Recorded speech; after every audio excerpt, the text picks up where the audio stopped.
Good evening. A little tardy. Work is running late today. I was hoping I'd get my Amazon package before I started, and it's 6 stops away. So Alf will be barking shortly. Double check, make sure nobody's yelling at me, because I just said F it, I'm shutting down. It's 5 o'clock. I'm over it.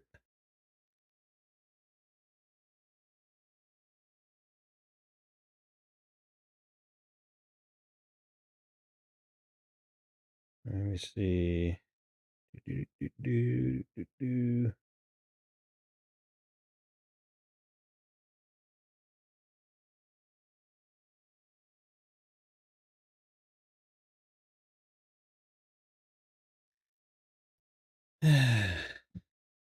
well, they can deal with it. They know how to push builds and run builds, whatever. Okay, so sorry about that. Like I said, I'll be getting a dog bark at the door here in about 15 minutes, probably, when Amazon delivers. Unless he's sleeping next to me, not paying attention. Come here. Come sit next to me and not pay attention outside, boy. Good boy. Just sit down and relax, yeah. Nothing to be worried about, boy. No, nothing. Come here, give me the head. But so yesterday, this weekend, I kind of worked through some things with APIs and how Godot is going to talk to the server and vice versa, like the WebSocket stuff. So I'm holding Alf's hand because he held it up to me, so I'm holding it.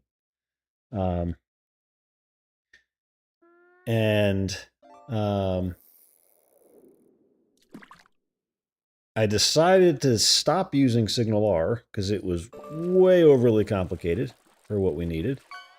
And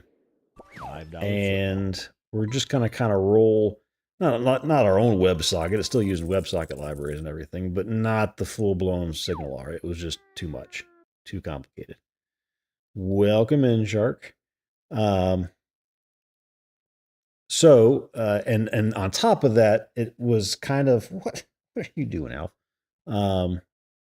It was making the code in Godot much more complicated than it really needed to be. I'm being attacked by the dog. What's going on, Alf? Huh? What's going on? What are you trying to sit in my spot, like inside of my body, huh? Okay. Say hi to everybody. I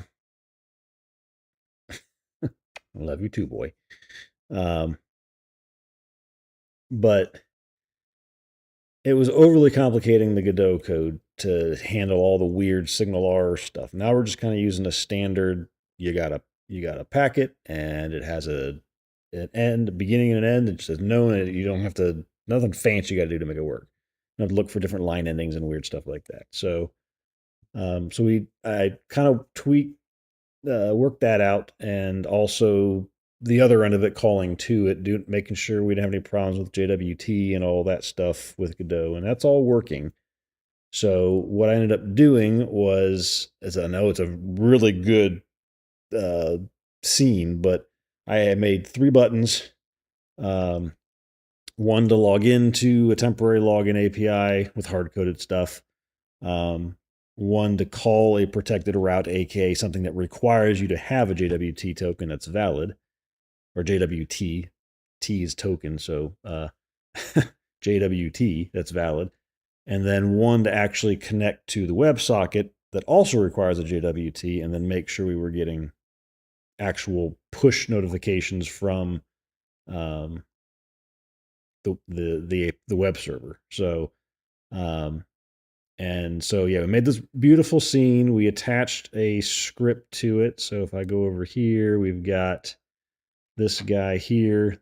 And I also looked into, well, I know originally decided we're going to use GD script just because it was more documented, but there came up multitudes of other reasons. One, they don't support .NET 10 yet, only 8, which wouldn't have been a huge deal. It wouldn't have been a deal breaker, but okay. But the deal breaker was that the current version of Godot for whatever 4.x, is it .2? Oh, 4.63 stable, so the latest stable version. Once it went to the 4x version of Godot, they no longer have support for exporting to web with .NET backend, only with GDScript. So what I wouldn't have been able to do was there is, if I go to project and I do export, you have your different presets for what you're exporting to, and I wouldn't have been able to pick the HTML5 web export with .NET. So that was a deal breaker because step one was we're making this in web, and then we're going to also export to a Windows app and then potentially mobile as well.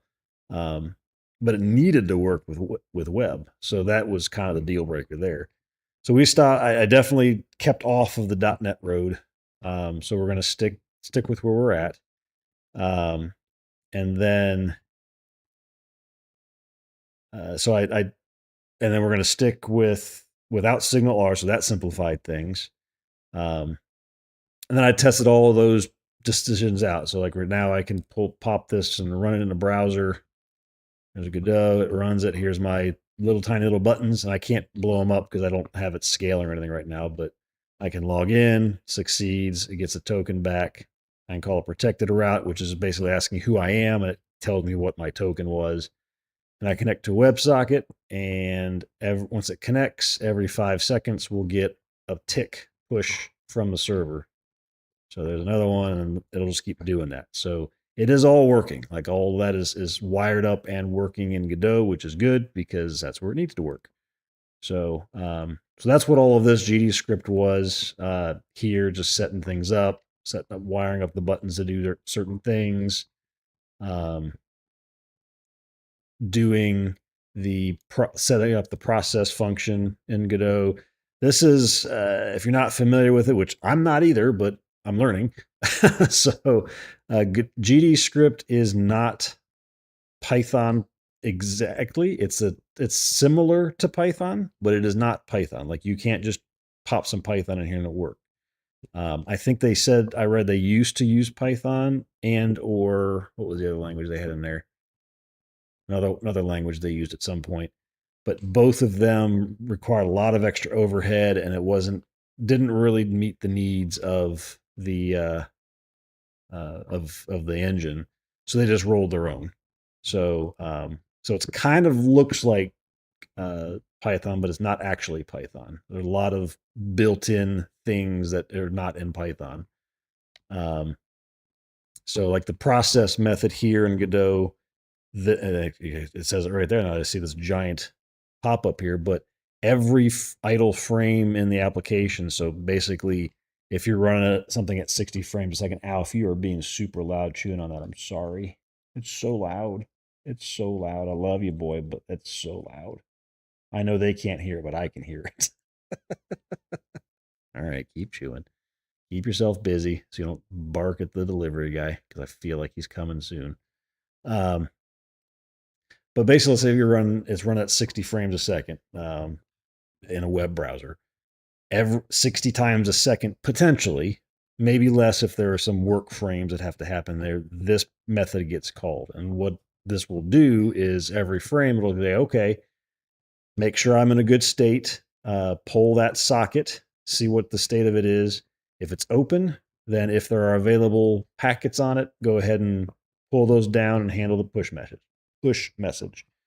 If it's closed, then this is not the final thing, but it's closed. It's going to log those closed and it's going to stop. So it's whatever. And I'd have to click the connect button again. But and it just handles the message. All it's doing is parsing the fact that there's JSON in there, then spitting it out. So,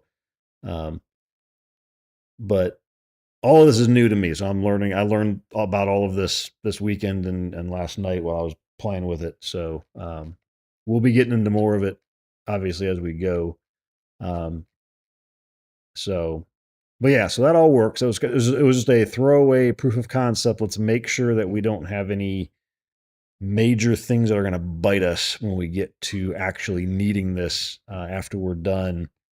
When we get to phase, I think it's 4, when we actually have to start having the client do things. So yeah, so that worked well. So we got our Godot test working. Ended up being a bunch of stuff. So we had all the. I committed it. Not that we're going to keep it, but I decided just to commit what it did so that I wouldn't lose it and forget what we did myself, because I want to keep track of it. So I committed it, and it's going to eventually get blown away and redone. But at least we'll have the history of it in there. So, but as you can see, if we look at the API, for example, the big things we did there is obviously we added some libraries for API security and JWT bears and stuff like that. But we just wired up some a couple things in here. We added some authentication and the options for what we want to validate on the JWTs. We hard coded some passwords and crap further down in, but it's whatever. And then this little bit was a little side quest we had to go on, was if with WebSockets, at least with WebSockets from Godot, if you look at how we call it, normally when you call a web method or an API, so like a login request, well, that doesn't have an actual header. So if we come down to a protected thing, so we have a header that was authorization bear, and you put your JWT there, and then you include that header in your request to the API. And then that's the standard method of getting your JWT in for authorization. With WebSockets in Godot, at least in GDScript, that header isn't available. So when we set up a WebSocket peer, which is what we use for talking to WebSockets, all that you can set on that is a URL. So we have to pass the JWT as part of the query string to that URL to set up that WebSocket connection. It's just a one-time thing. It's not like this token is signed and we know it's a valid one when we get it back. And it's the same security you get if you were using username and password or API keys or whatever that is anywhere. If somebody gets that, it doesn't preclude them from using it unless you have other things to limit the connection. So it's no more or less secure than those. It's just a different way of doing it. I feel like it's a little more secure now that I understand it better, because you do have that signing certificate that you sign the token with, and if somebody modifies the token, it no longer validates. So because you're checking a hash of it and everything to make sure it all works. So, but yeah, so you have to put um, on the query string, so you don't get it in the header. So to get around that, because everything by default with authentication with JWT and .NET is expecting it to be in the context that it pulls from the header. Well, it's not going to be there on those, so we said, all right, when we get a message, if first off, try to get this access token.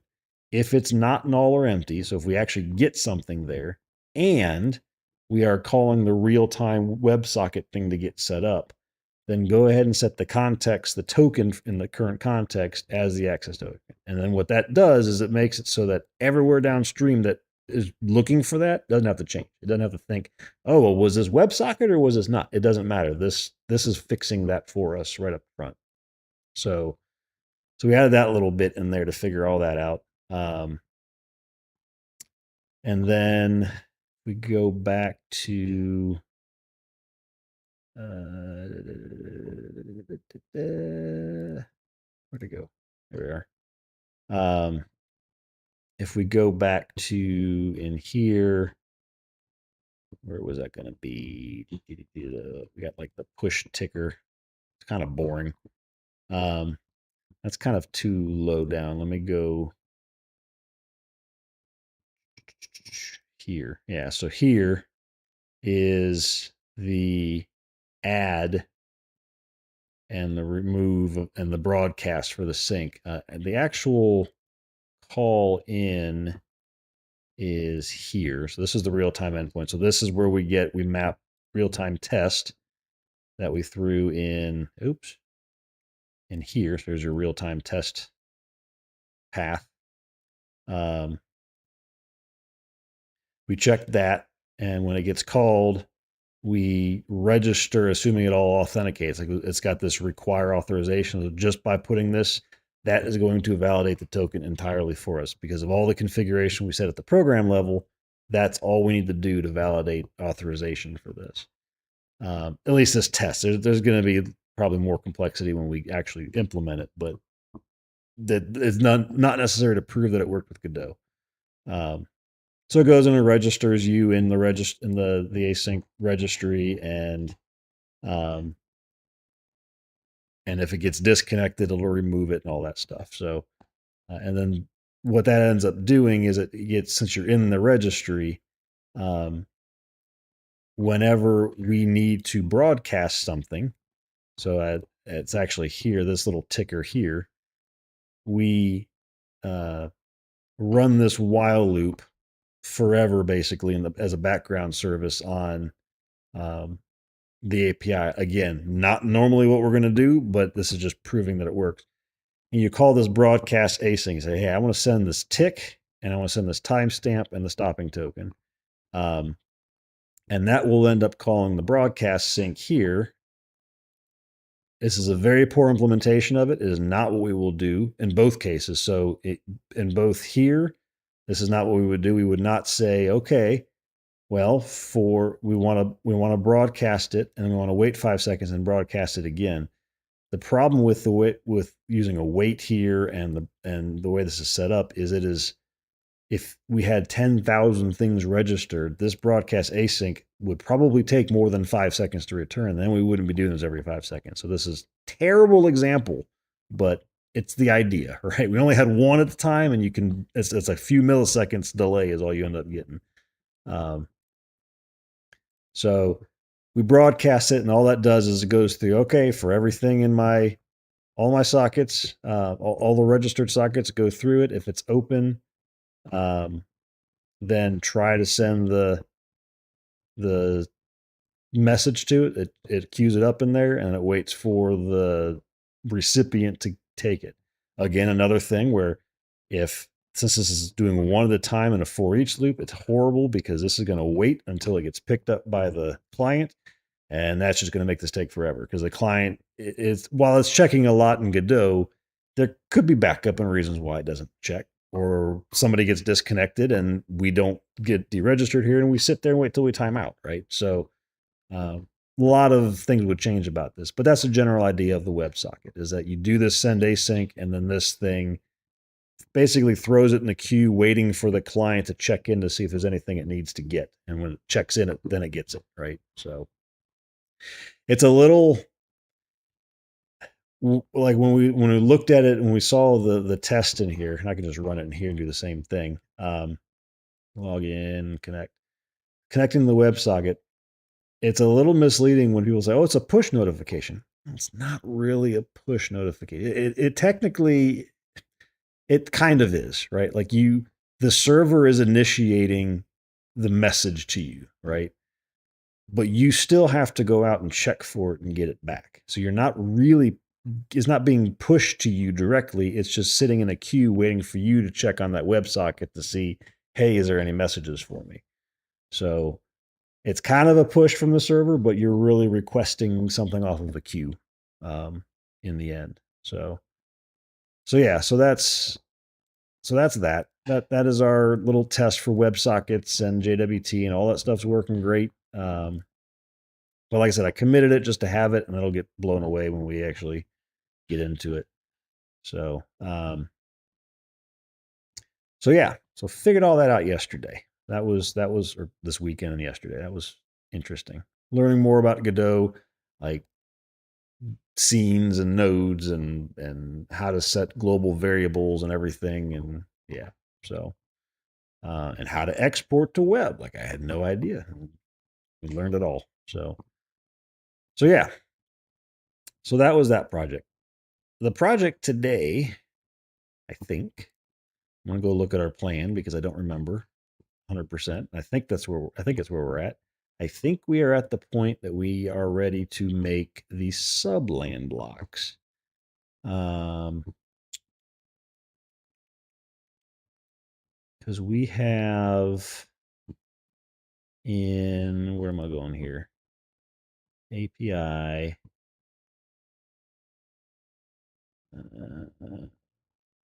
Oh no. Endpoints. Land block generation. So we have this where it will generate a neighbor and it will do all of our land block stuff. It will figure out if we need to make a new region, make the region, all that stuff happens in here. Well, this queues it up, and then we have our worker that actually processes it. So if we go into here, we have a land block generation job that resolves the region coordinates and processes the request and makes the land block and all that good stuff. So we have that working. But the next step is to actually make the subland blocks, and that's the meat and potatoes of the world there. So if we go back to, let me open up the old project that I had here, old proof of concept thing. This guy.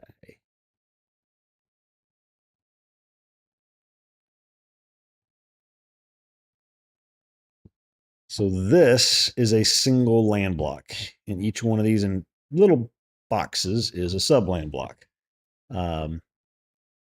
So this is what we don't have generating right now. We've only got the big container, and we've got the regions, the bigger container.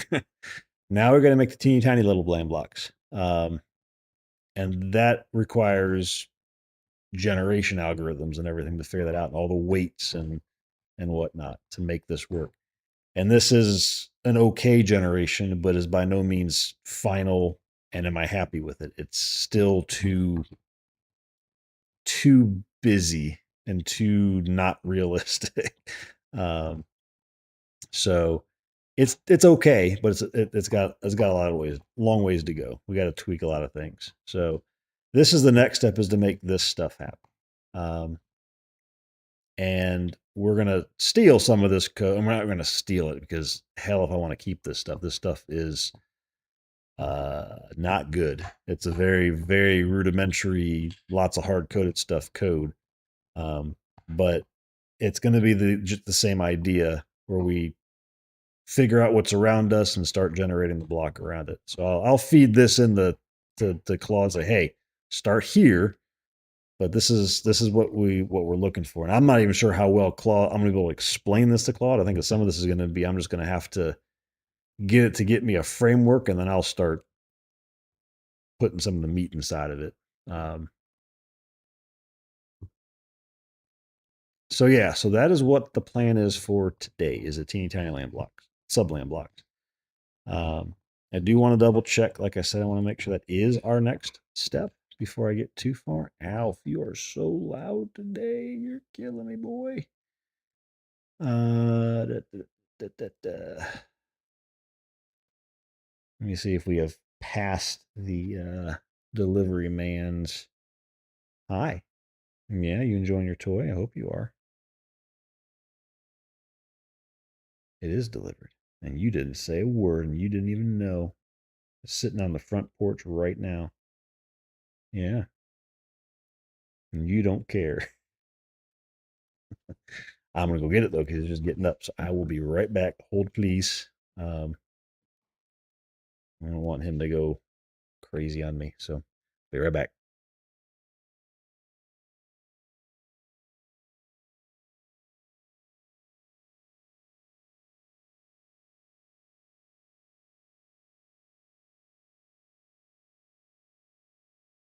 Discovery, go at throttle up.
All right.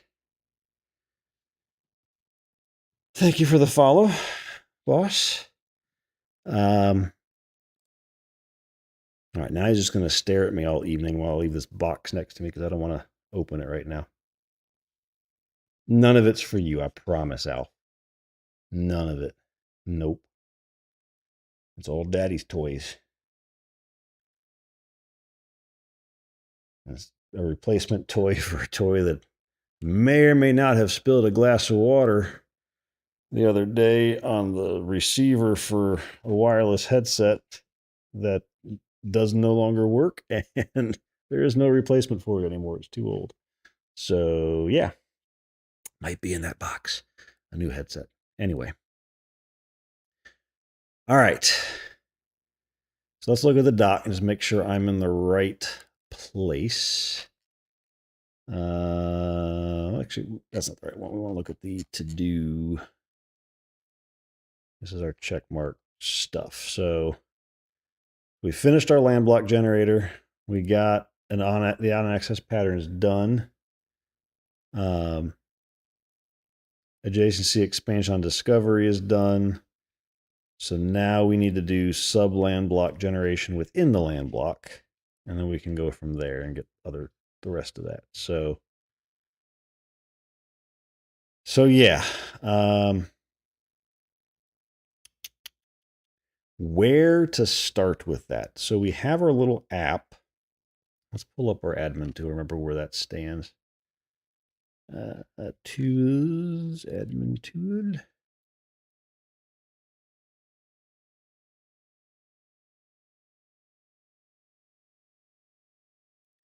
Okay, so we've got our land block lookup. I don't have my database open yet. And this thing lets us traverse around land blocks. Once we put one in there. I throw this guy in. Nope. Load it.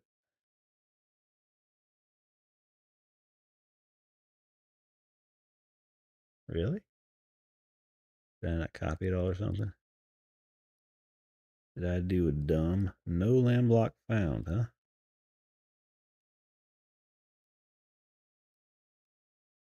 I think I had a character in there. Well, no. There should be. Now, what could be happening? No, we're connecting to those fine. Alf, why are you gagging yourself? You just get so excited, dog. Why you no work? Oh, wait, I am on land block generation requests, not on land blocks. That's why it's not finding them. All right, here we go. Let's actually pick the right thingy, and I bet you it'll work better. Well, good test. If it's not found, it doesn't blow up and die. Hey, there we go. Got a land block. All right. I got to adjust this window size. Make this bigger. So then we're able to move around. We can move south. It'll show us where stuff is. If we need to go to a direction we already have something, we hit create east. It's been queued. We can reload it, and then we can move there. And now we've got the land block. So we've got that working.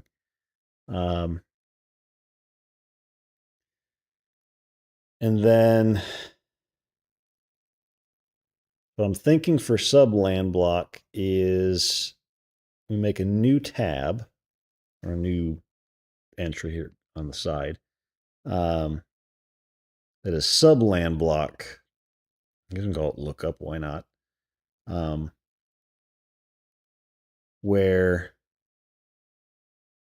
I put the land block ID in again, but instead of just showing this information about the land block and then being able to move to different land blocks and forcing a regen of it, I load the sub land block grid, and then I got to start myself somewhere. I'll probably start myself at 0, 0, and then just let myself move around that as well. Because that's what the little test app here did. If I start that back up, it's hard to see because it's so small for you all. But in the middle here, there's a little pink block. I can move my little pink block around and traverse it, and you can see over here like the creatures that are in there and the coordinates and the terrain type. All that's changing depending on where I move my little pink one. So that basically mimic this, but in the other app. And when I get to an edge, like right now, it just stops. But when I get to an edge, it should move to the next land block. The other bit that's not in here quite yet that we're going to have to figure out is if it's not generated. Well, what we'll have to do is here on this one, once we've got the code in place to actually generate the sub land blocks at the time of the land block generation, come in here, load it up, force a regen of it, and then that'll generate the sub land block. And then we can come over here and start doing stuff with it. So I think that works. But that's the idea, is be able to have this kind of view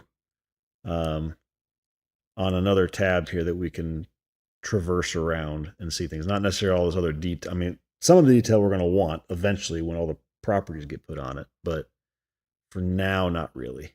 We just need to get basically the terrain type and coordinates and the look of it decent. And the look is going to be the hard part, because I can get this exact thing to happen, but making it better is the. I don't know if it's going to be terribly hard. It's mostly going to hopefully, assuming I don't come up with some other way I need to do this. But if we look in our terrain types and definitions, schema, public, tables, terrain types. We've got our 13 terrain types in here. We may add more later. It's just, this is a starting point. We have properties a lot of properties on this. And if I go to this, it's easier to see. So your multipliers for different travel time and survival percentage, base spawn chance. So if we look at that guy, that's a percentage of 0 to 1. And what's the chances of that terrain type spawning, periods? That's just your base. Like you got a 75% chance of, I'm guessing, grass to spawn. But you only have a 10% chance of, say, a settlement or a cave or ice to spawn. Are those right? I don't know. That's going to be one of them that we'd obviously tweak doing this. Max surrounding line blocks tells you how much you can group them together. So like if you get like this guy here, I think is a cave, right? Yeah. 0. And once you get one block that's a cave, nothing else around it can be a cave. It's supposed to be a one-time thing and then move off to other things, right? So how many surrounding blocks can be of that same type? Surrounding blocks multiplier, I'm guessing is what that is. Yes. I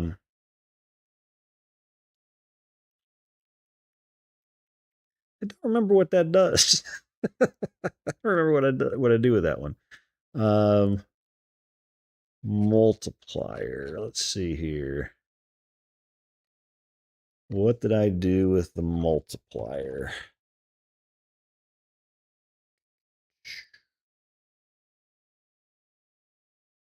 Okay, so let's just look for references of that. Let's stop this so I can have nicer.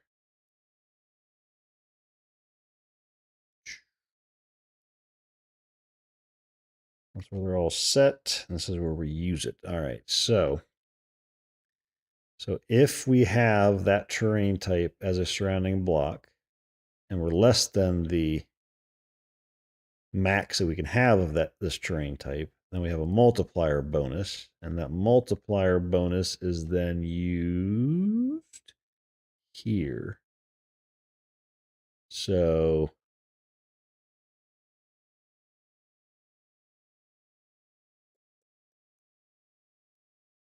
What the hell does this do? Ah, so it's the multiplier type.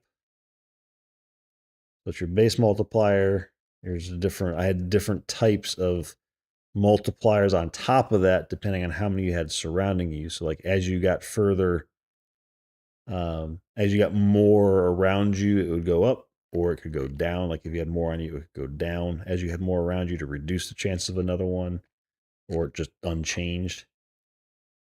And then multiplier bonus. What is this?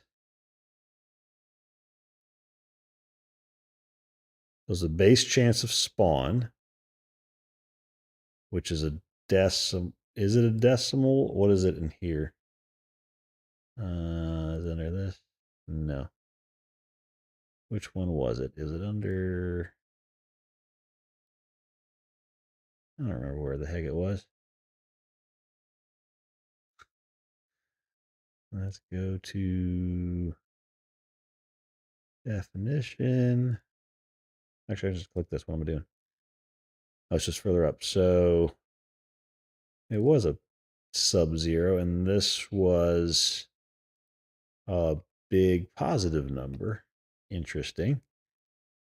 So my final chance number starts with the base.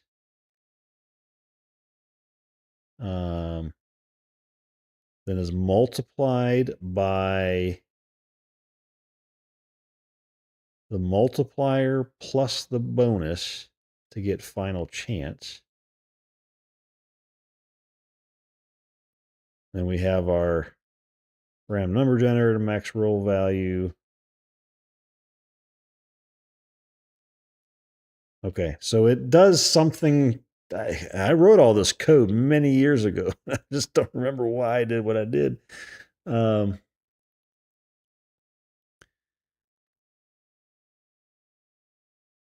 the multiplier. The roll passes with a final chance with the multiplier. Check if it is the highest roll.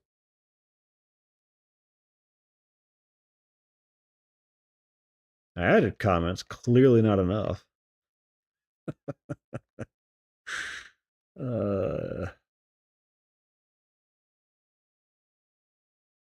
I always had a reason for that, but I don't remember what it was. Is this max roll value?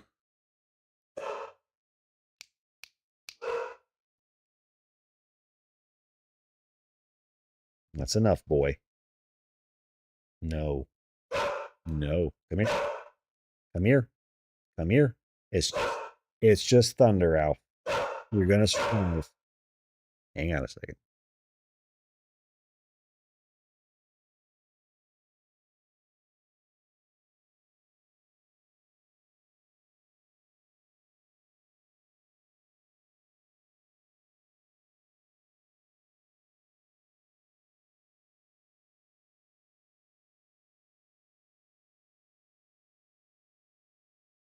I'm sit boy. All right. So max roll value.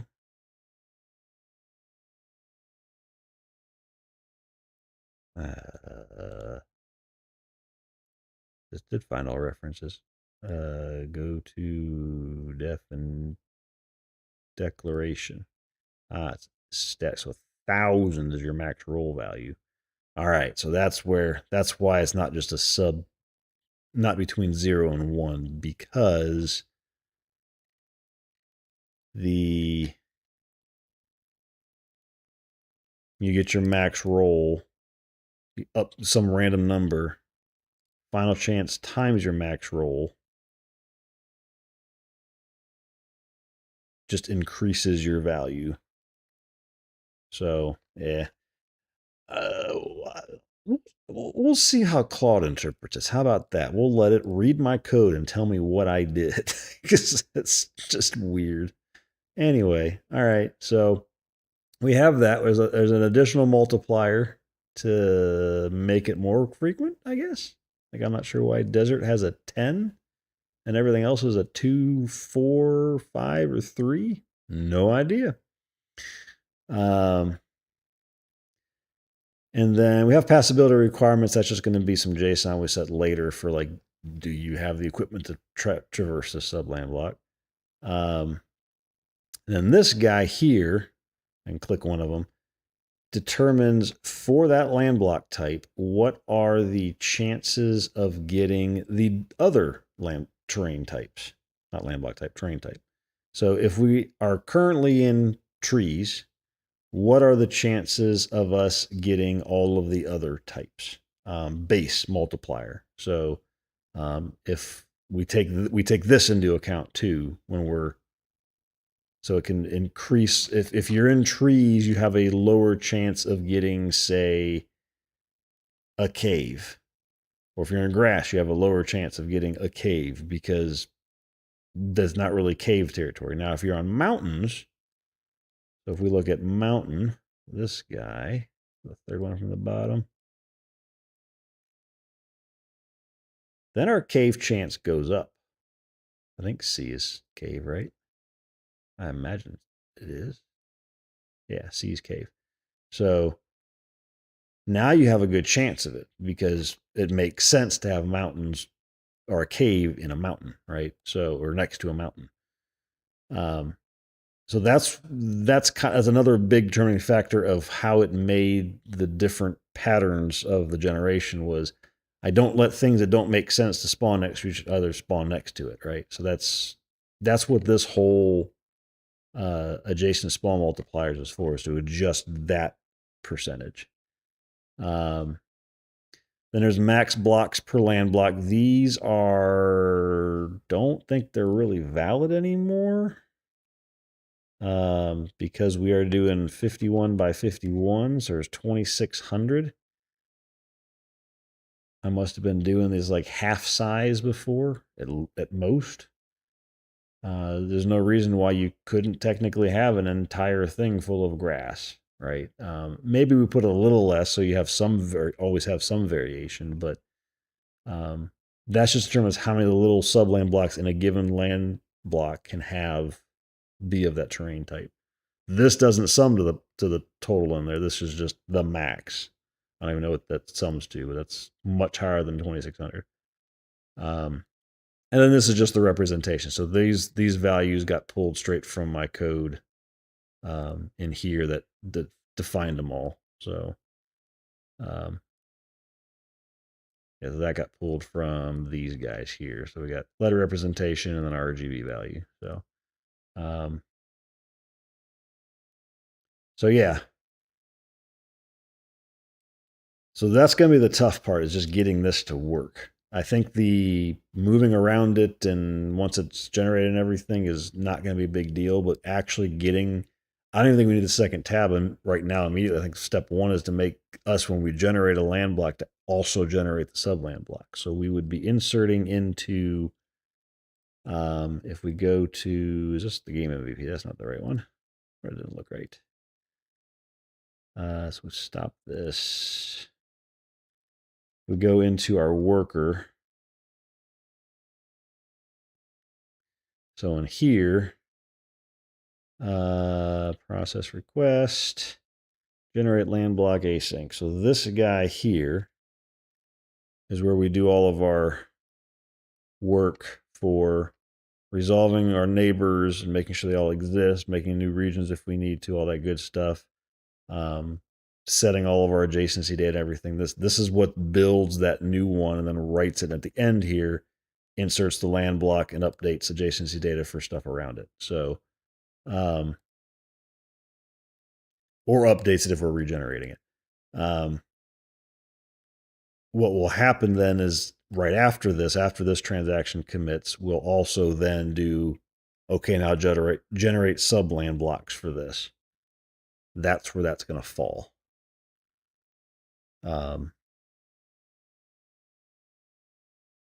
So let's think.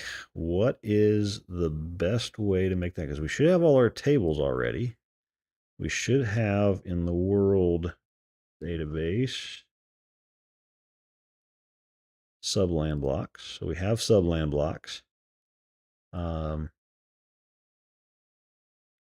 a lot of properties here that I don't currently set in my proof of concept thing I did, but we'll get them there. I'm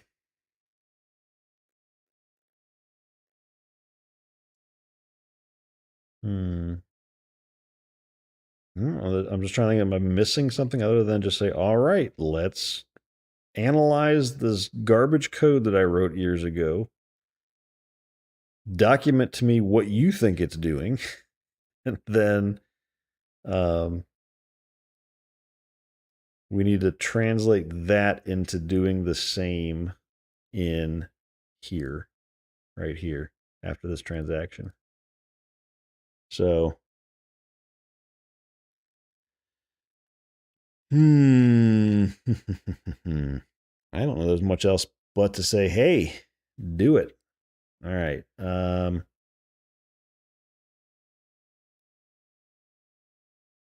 New session. Actually, start with, before we do that, new branch, sub land block generation. New branch, create. All right.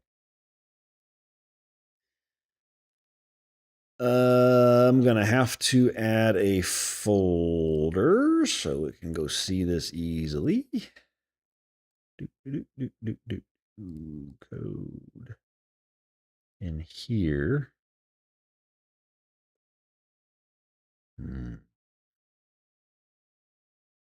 We'll start with just this one, I think. Yeah. Is that folder where our... I'll make sure I get the right folder so it's not... I think it's just a single project in there anyway, but we'll go up to this guy. We'll add that folder. Okay. So,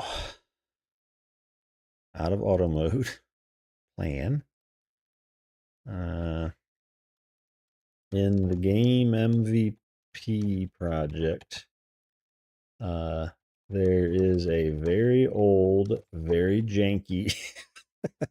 I gotta make sure it's very well aware that I know it's not good code, so it's not. Well, you should do it this way. Hard coded mess that generates sub land blocks for a land block decently. The Solmark database and design is based off of it. But we need to document what it is currently doing so we can tweak it and make it more realistic.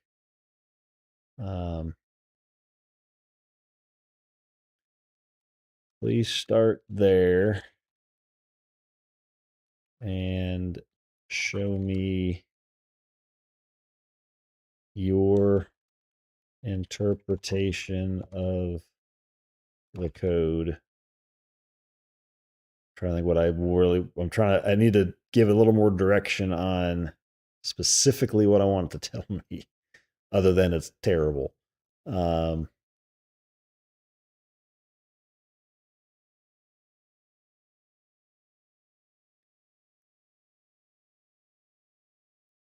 And how we would fit it into our land block generation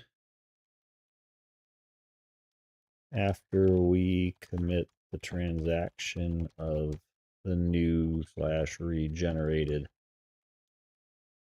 land block data. The terrain types that are in code should be identical to the ones we have in our database definitions now.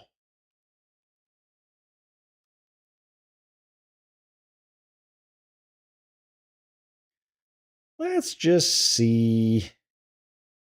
Do I need to point it a little further and say it's in a certain file? Probably couldn't hurt. Get it there faster. All right, new land block in the, what is this file? Terrain actions class.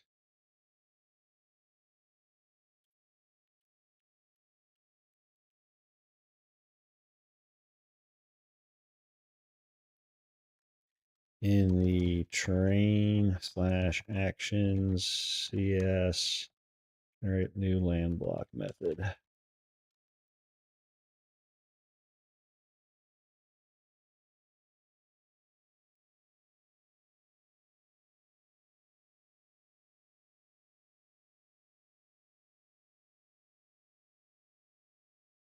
Okay, let's see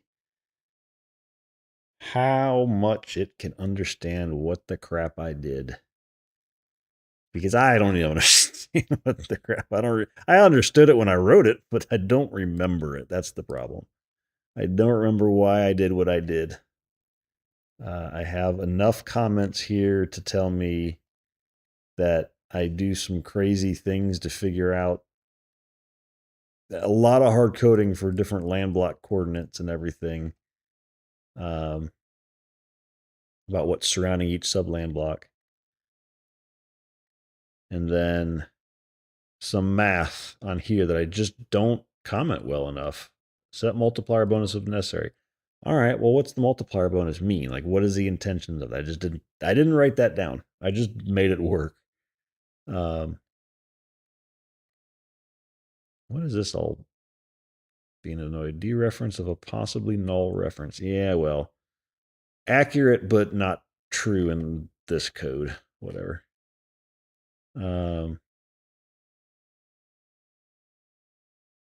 Yeah.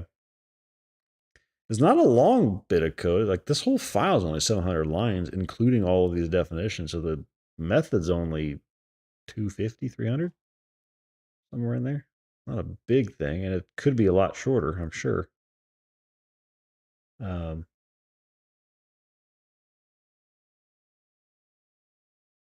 Wait, is it already done? Okay, good. It's like, shit. Am I just stupid now and I don't understand this easily anymore? I don't understand what I did. I sometimes impress myself of my past self, like, huh, I was pretty smart back then, or I came up with that. I was pretty slick. And then I look at things.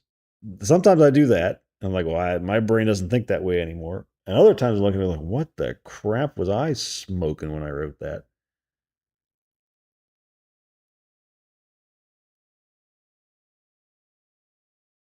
All right, so it researched what we currently have in this and in the game MVP.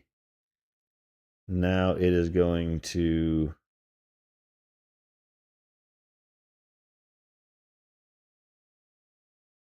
It's like a data schema. Okay, so it's getting there.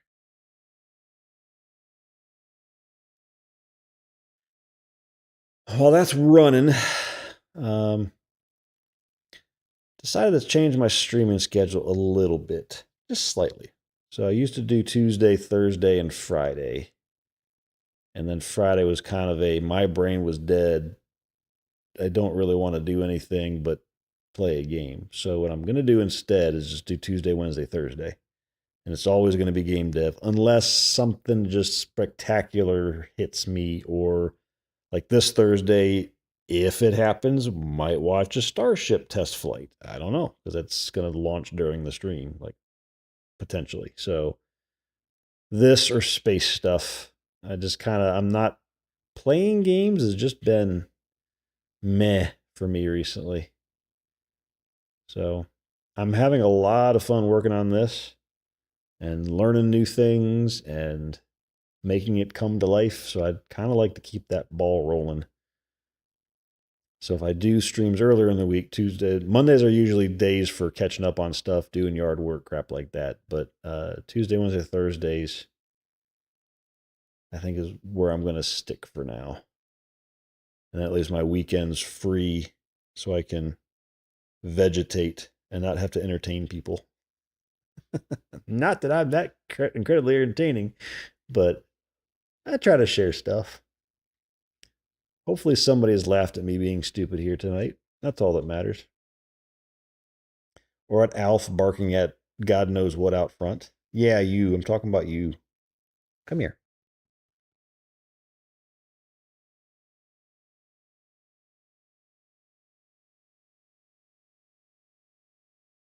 Okay, so it's working. While it's doing that, let me let him out so he stops staring at me really quick. And then we will hopefully have a response in just a couple minutes. And we'll get a response from this and see what it says. So I'll be right back in a second.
Right, what did I miss? It's still going. Hey, just in time for a question. Perfect. 4 questions, mind you. Okay, let's see. The old prototype's fill order used 4-corner base diagonal growth fronts. That's right. I did build. See, it's seeing things that I forgot that it did. So I did build it so that it built from all 4 corners of the land block at the same time, so that you didn't always have it just go from one side down every time. And the reason for that was if you had surrounding land blocks already and you were generating one that had in the middle of it, you didn't want to just take the left side of the block, for example, match it up to that land block there, generate a bunch of stuff, and then not take into account very well once I got to the other side what the ones that were adjacent to the other side were. So the idea was if I did all 4 corners and kind of did it in a swirly type thing, you'd end up with something that made everything mesh together well.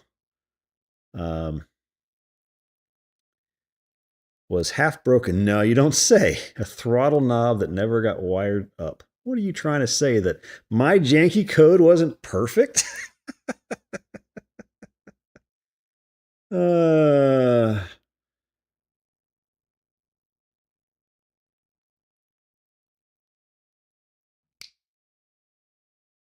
Stop licking that boy.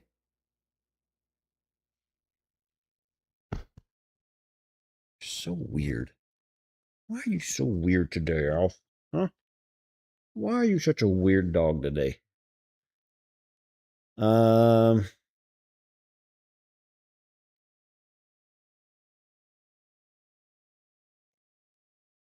yeah, see, that's why I don't care about it being simple. I care about it being looking good.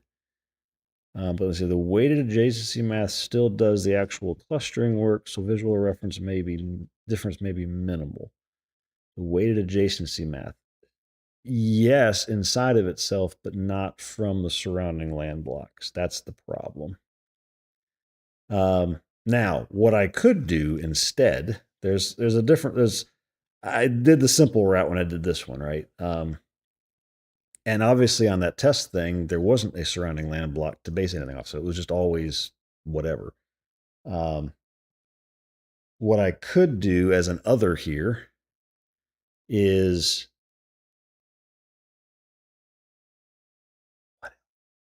only do the sides where there is an existing land block or yeah, existing land block to base stuff off of.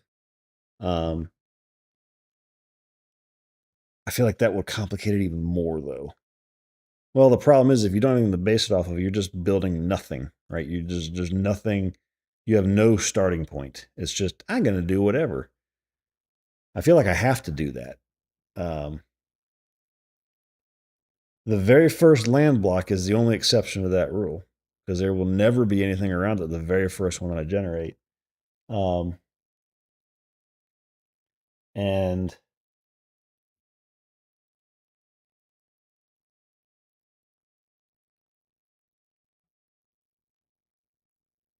hmm, maybe that point is just 4 corners. It's definitely not the raster sweep. I don't agree with that. That's too.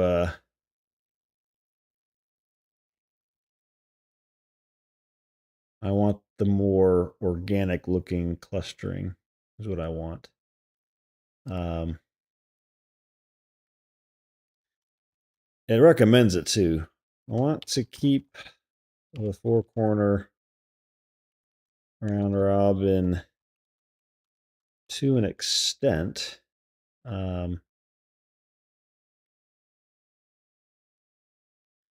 My current concern is if there is no adjacent land block to base the. You know what? I just thought about something. I need to give it another source. I need to also tell it look in world generator because this thing, this is an even jankier one, if you can believe it. This thing, generate start zone. This is a hard coded start zone, but when I went west, it used what was to the east here and generated a base. Oh, we got a bunch of desert in here. That's the first.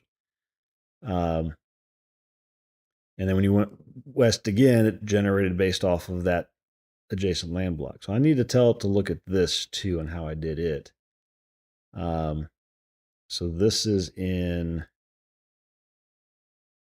world generator. My current concern is if there's no adjacent land block to base the new sub land blocks off of, it will just start with random terrain. This would be okay for the very first land block we generate in the center of the world. But then all the rest will have adjacent ones that we want to tie into the terrain appropriately with appropriate. I didn't spell that. Still didn't spell it right. If you look in that, there is another variation of this that generates land blocks as you move land block by land block and bases terrain types off of the neighbors. So I need to take that into account when as well. You should look at that code and we can revisit this question if needed. Okay, next. Should an admin triggered force regenerative land block have an override also wipe and regenerate its sub land blocks or any touch or only touch adjacent data like no, it should be no. Boy, chill out. You're going crazy on me over there.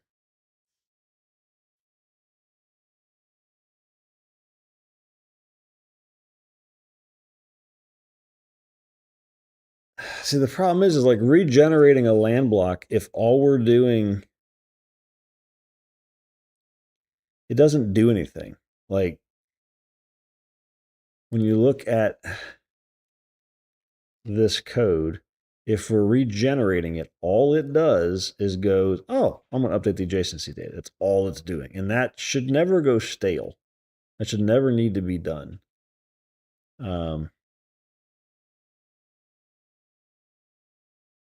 And it's not a 50 by 50 grid. I know that.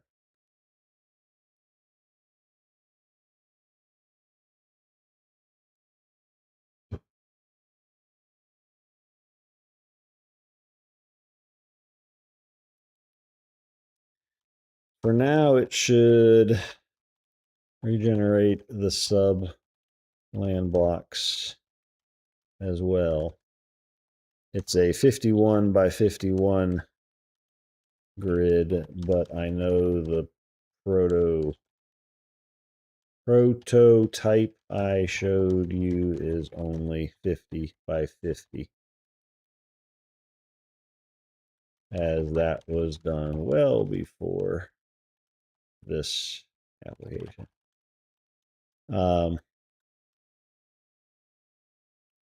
I think down the line, if we do have to regenerate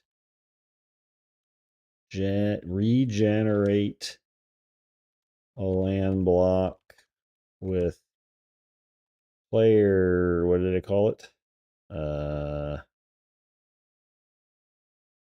Player state.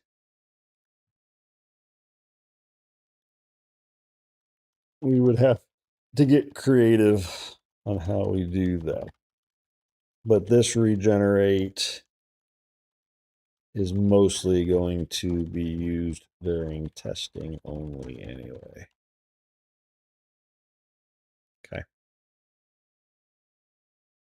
3, distance to nearest settlement needs a settlement within a 25 sub land block radius, which can span multiple land blocks in a direction. Expensive slash stale if computed at generation time. How should it be handled for now? Wait. So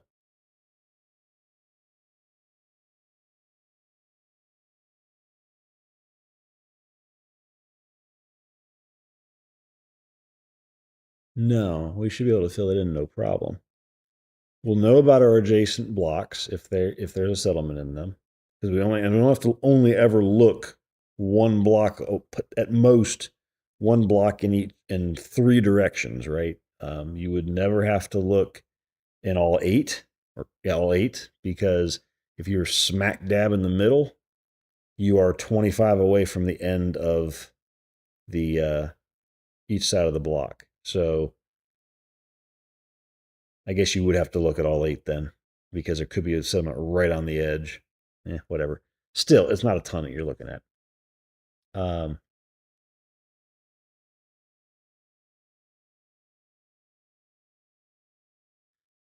don't even like its answer to computer. Just look at same land block only. No, we know what all the surrounding land blocks are. Just pull them. Um, I'm not going to settle for lazy half-ass stuff. This is what generates AI slop is when you just let it do lazy stuff like that. That ain't going to fly in this world.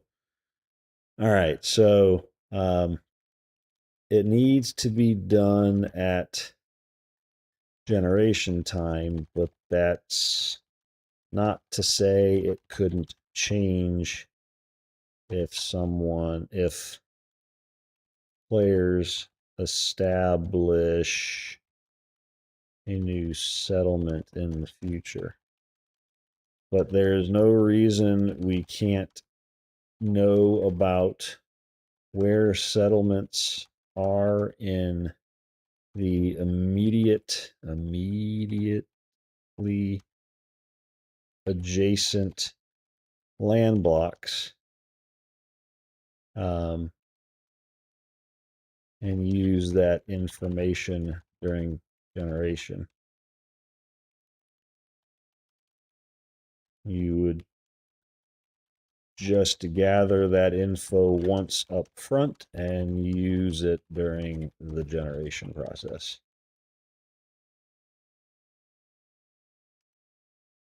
Okay.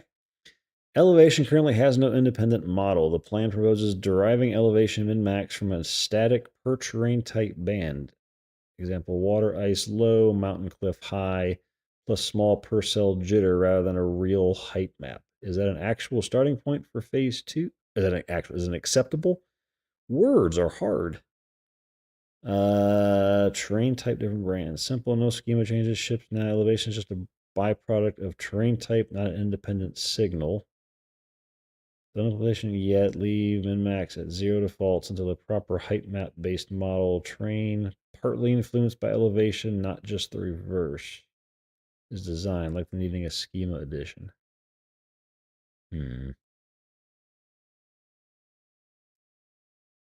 I think the terrain type driven bands is probably fine.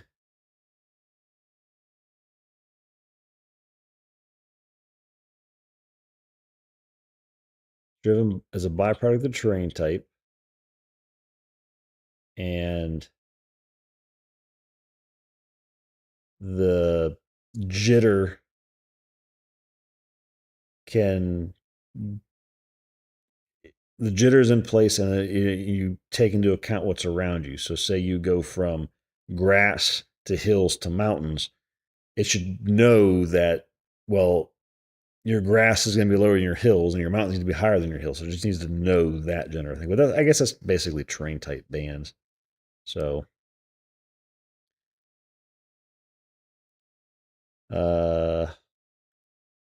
let's do the terrain type driven bands for now, taking into account the surrounding sub-land block terrain types.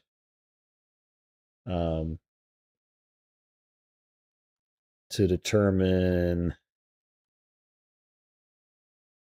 jitter and magnitude of the terrain height.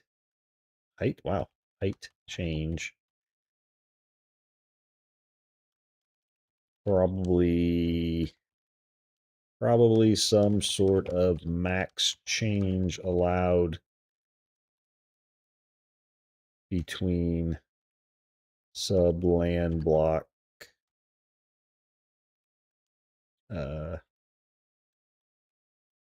bands, i.e.,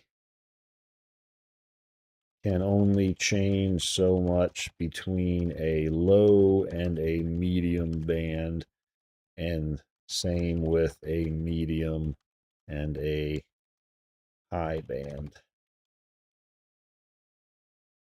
Okay. Now it's going to take those answers and go, oh my God, I'm going to use another 100,000 tokens for you. Thank you very much.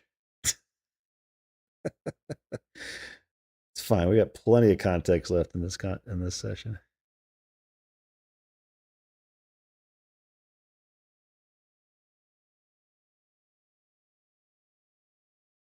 Yes.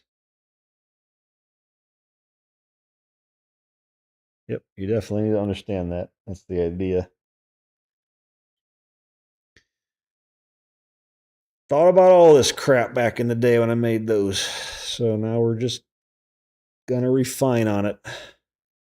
This is really this bit is really kind of is one of the major unique things about the game. So, and I've got a really good start on them, so I feel good about getting it worked out and working fairly easily.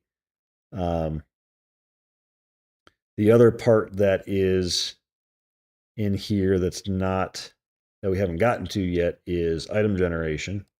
I also had a thing here where I started building out how do I generate items and different types of items and what characteristics and properties and statistics and everything on it. So like I built out a how do I calculate a statistics set a statistic value by variance. Got a formula for that and everything.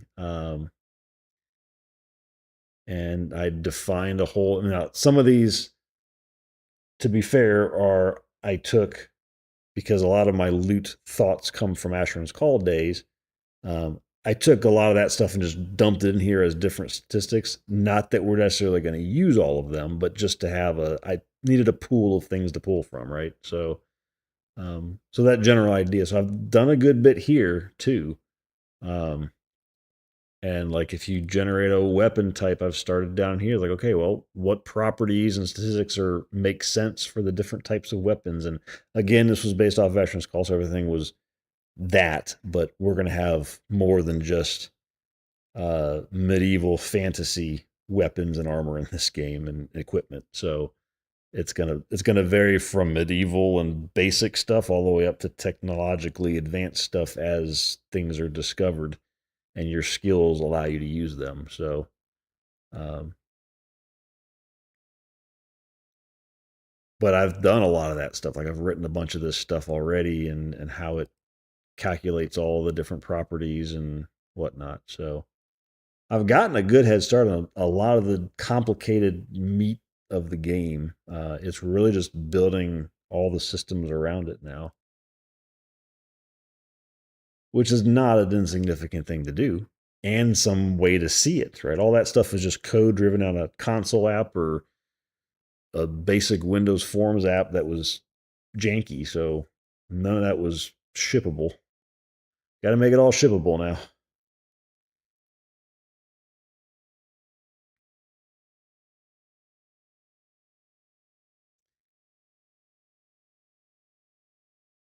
Well, I only use an extra 10,000 tokens. All right, so now we got a plan. Let's see what this says. That's a big old damn plan. All right. There's a lot to read. All right, so currently generate land block, rows on demand, drained from a queue with a job. Between 51 grid of sub land block rows with any time is never popular. This is the next piece. Yeah, okay. So you get the goal. Good. You figured out where I'm at on my list. All right, so terrain type schema was clearly modeled directly on an old WPF prototype's terrain generation algorithm. Yep. The 13 terrain type names are identical, and fields map almost 1-to-1. Yep. The prototype's core idea, each cell's terrain type spawn chance, is boosted suppressed by how many same other type neighbors are already placed, producing organic clustering, forest clump, deserts clump, etc. It determined that's what I did. I love it. Actually did something right. All right. Is worth keeping. Yes. Okay. So something was worth keeping. Yay. But it has real bugs. Yes. I knew there's going to be a but in there. There's no way you're not going to say but to me. But the prototype has real bugs. Adjacency bonus applied additively and reapplied per matching neighbor type instead of once. And that might explain why I get so much variation. Okay. Final selection picks highest raw random roll among passing candidates rather than a normalized weighted draw. Yeah, that is true. What we were doing in there was we would go through. So for each terrain type, we would calculate out the roll value for it. So this is its roll value. And we'd save it off into um, a usage thing. And then we'd come through here. Actually, no, if it's greater than, if our roll value is greater than the current best one. So it's always just taking the highest roll value, and that's the one that was going to win every time. So it wants to weight them more, which makes sense because if you always do this, then you're really, while random is good, you do need some weightiness to the decisions instead of just being completely randomly generated. Which is why when you look at this one, it is very, very much random. I mean, there's clumps, right? There's definitely clumps of grass and dirt and trees and hills and stuff in here, but it is very, very random. And I think my goal is maybe half this random. We'll see what it looks like, right? I don't want it to be too bland. I don't want to have a block that's, well, you got 90% grass, a little bit of mountains here or hills, and a little bit of water here, and that's it. No, that's boring. Like that's absolutely boring. I think this is too random, but is not too far off either. I think cut the randomness in half. And if that weighting fixes that, then that might be good. I will have to drill into what it's talking about, but it makes sense that what I'm doing isn't ideal. And I knew it wasn't, but it worked. It gave me some result.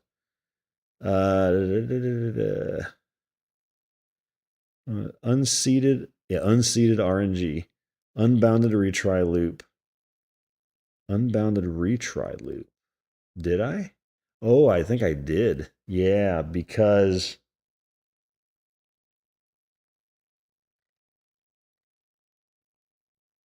how did that, what was the unbounded? I forget how. I know I got into that somewhat.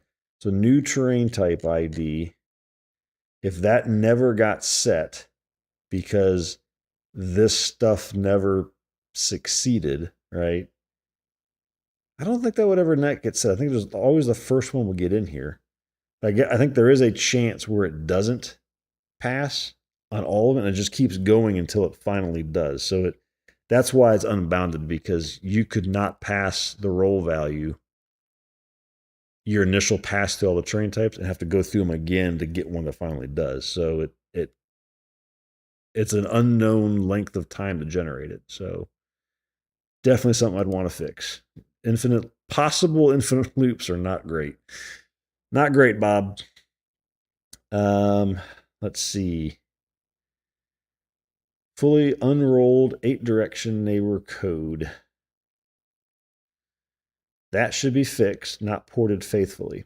It also generated every land block in total isolation with zero neighbor awareness, a real problem for us since soul-marked land blocks are 8-directionally adjacent and terrain must look continuous across the land block's edge.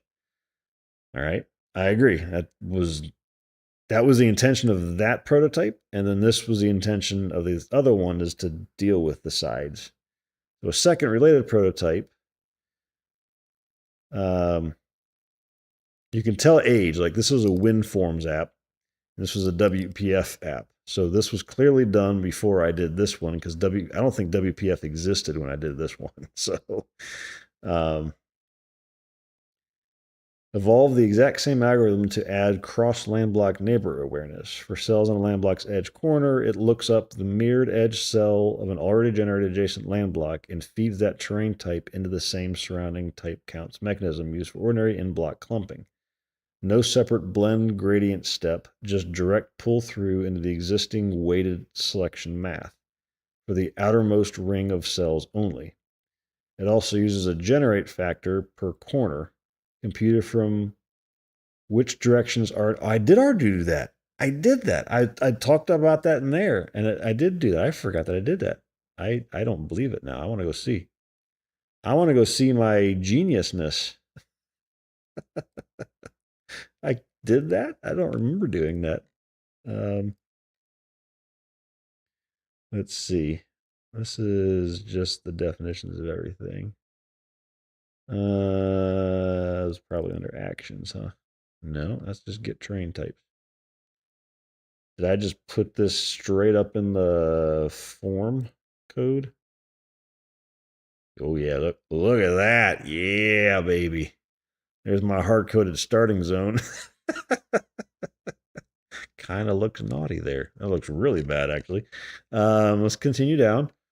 So we wrote a display land block method, and in that,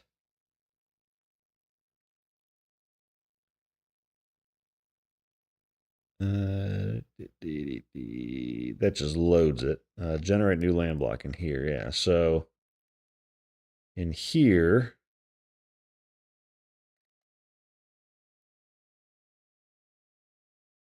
yeah. So this grabbed the corners, and depending on how many, or not the corners, but the sides, and depending on how many um, adjacent ones were, it adjusted the generate factor on that particular corner. And then when I got down to here, it ordered them descending, and it would start with the one that had the most adjacent land blocks first, and that would be the first block it picked, and then it would go to the other corners in order of least to most, so that kind of goes back to what I was saying, and not doing totally random stuff on the bottom. I think I would probably take this out and go, if there is nothing adjacent to base your sub land block off, don't make that a corner that we generate from, right? Just do the ones that we do have some reference to, unless you're the only block that exists. Then you ignore that rule and just do all four or something, right? So something like that. Looks up the mirrored edge cell of an origin land block and feeds that train type into the same. Yeah. It also uses a generate factor per corner computed from which directions already have generated neighbors to bias fill order density toward edges that border existing land blocks. This is the validated model for our edge continuity mechanism confirmed by user review. Yeah, it's not entirely validated. Let's not get too crazy here. It's an idea and it somewhat worked. Goal of this change: build a generation service that runs, it fills in, blah, blah, blah, blah, blah, blah. Okay. So we already have the fields needed in our subland block entity.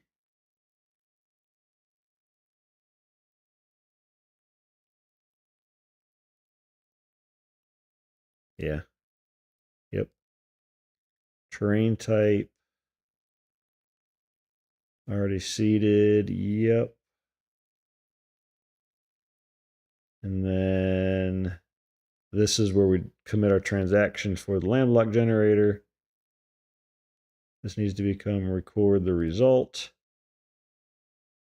Yep.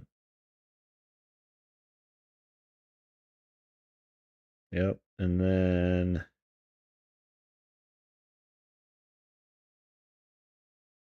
okay, so the worker doesn't really change. The worker doesn't really change. It's just the generation that does. ADR15 already flags the exact race this design must resolve. Sub-land block generation depends on terrain edges lining up between neighbors, a race between two adjacent inserts. It's resolved for free. They run sequentially, never in parallel. Yeah. And I think for me, it's just going to be, as long as it happens within a minute or so of keeping the queue empty, we should be okay.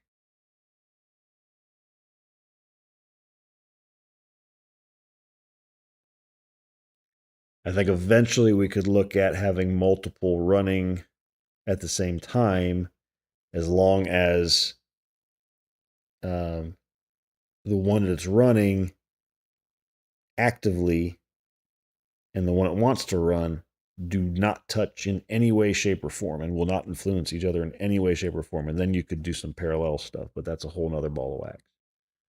I don't think we're going to need to get to that point, but it is an option if we need it.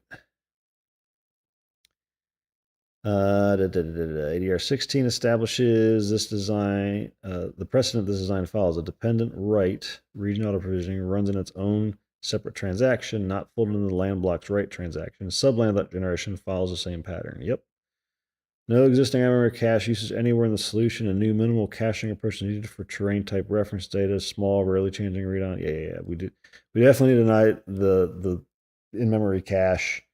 I guess it's just gonna use iMemory cache. I don't think we need to move as far as using Redis or anything like that. I think that's probably a bit excessive. We can just store memory locally while it's running, and if we stop and start, it just pulls it again. I feel like a Redis cache is probably a bit much. If we were sharing data, generated data between threads and services and everything, maybe. So that might come into play when we start getting into the next bit that we need to do, or another bit that we need to do on here. When you look at our list, this guy, it says in memory cache for hot recently accessed blocks. This would be probably useful if we ever scaled the API to multiple containers to run just for load balancing purposes. If that was in a central Redis cache or something like that, that would allow that to be stored once and not 5 different times. So,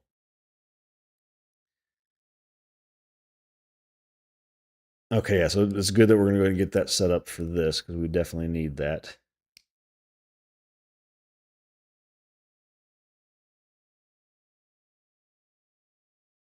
Sometimes I wonder about Alf.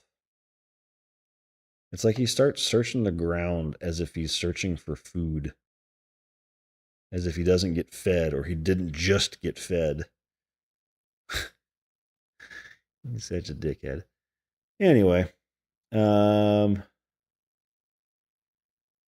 right, so resolve design, fill order, revive the generate factor mechanism properly. The roll generator prototypes version, not game MVC's broken hard coded to one version. Yeah. Compute each corner generation priority from which of its bordering directions already have a generated neighbor land block. So fill order naturally biases toward edges, corners that touch existing terrain first, letting cross land block continuity dominate the clustering bias early. The very first land block in the world, no neighbors, simply falls back to symmetric round robin behavior. This is correct and expected, not a special case to work around. Okay, cool.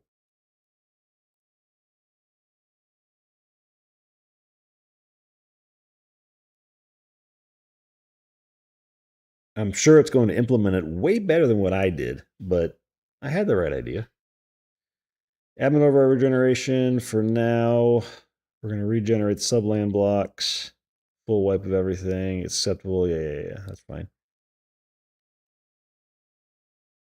And it did note about player state later if we ever use outside of testing. So this is near settlement. Compute at generation time. Gather known settlement locations from the current land block plus its already generated immediately adjacent neighbors.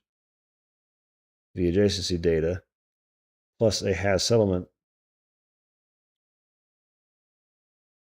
position lookup once up front before filling the grid. Then compute distance per cell from that fixed settlement position set. This can go stale if a settlement is found nearby later. Acceptable and explicitly out of scope to keep fresh. A future settlement creation triggered update is a separate concern. Yep, exactly. If a new one is set up later, fine.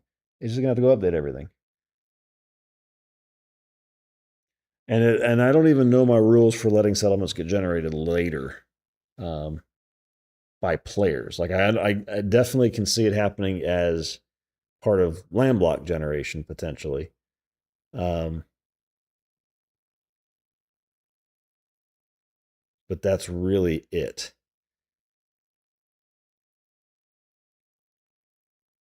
I think that one,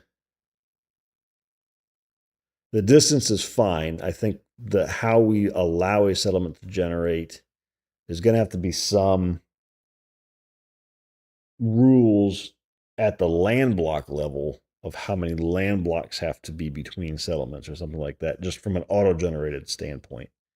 Because I don't want to have a settlement in every single land block. That's excessive amount of places for people to have storage and NPCs to live and crafting and all. I think there needs to be some distance between them. We'll figure that out later. It doesn't affect us here that much. Sort of. It's stuff we can tweak. It's not the end of the world. We'll figure it out. That could basically just be when you go to generate the land block, have a flag that gets set saying, "Yep, you're allowed to load a land block here," something like that, based off of whatever rules we set. Elevation model, terrain type driven bands, low, medium, high tiers, map per terrain type, water, ice, cave, low, grass, dirt, trees, path, medium, hill, mountain, cliff, desert, high. Exact tier assignments need a quick confirmation pass, but this is a naming exercise, not a design question. With jitter and magnitude of change constrained by surrounding already placed subland block elevations. A cell's elevation min max is jittered within its terrain type's band and clamped so it can only shift by a capped delta relative to its already placed neighbor's elevation. Low to medium to high transitions allowed, but not low to high in one step. Yes. Enforce the same way as terrain type clustering by reading already placed in block or cross land block edged neighbor cells during the same fill pass. Yep. Okay.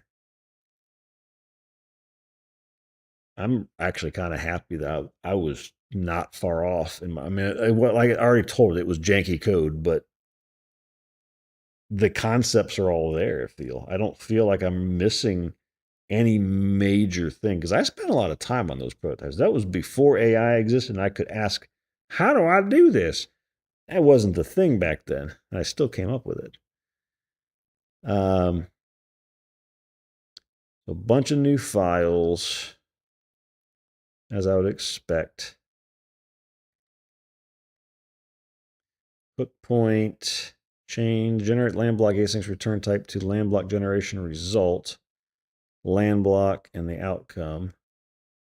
And land block generated JAWS process async after mark completed async eligible success, both created and all subland generation on that land block. Yeah, before marking the request complete. So a mid-step failure retries the whole request via existing retry machinery. Yeah, it makes sense.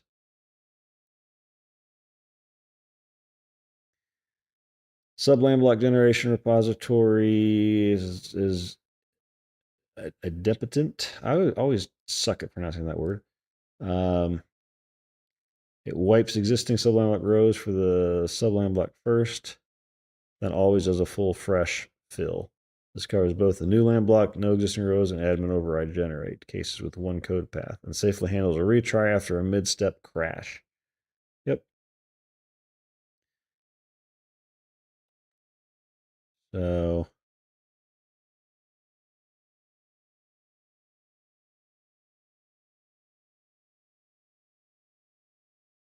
four corner base diagonals, spiral traversals, reviving the concept correctly. Each corner's priority is computed from how many of its bordering directions already have a generated neighbor. So fronts adjacent to existing terrain advance first. That's the number we got here, right? Yep. Count neighbor terrain types via an 8 offset loop, not unrolled. For each of the 8 directions, if in bounds, read the local already filled grid cell. If out of bounds, look up edge context for that direction, present only where a real generated neighbor exists. Don't lick the couch, Alf. You're being so weird today. You're such a weird dog.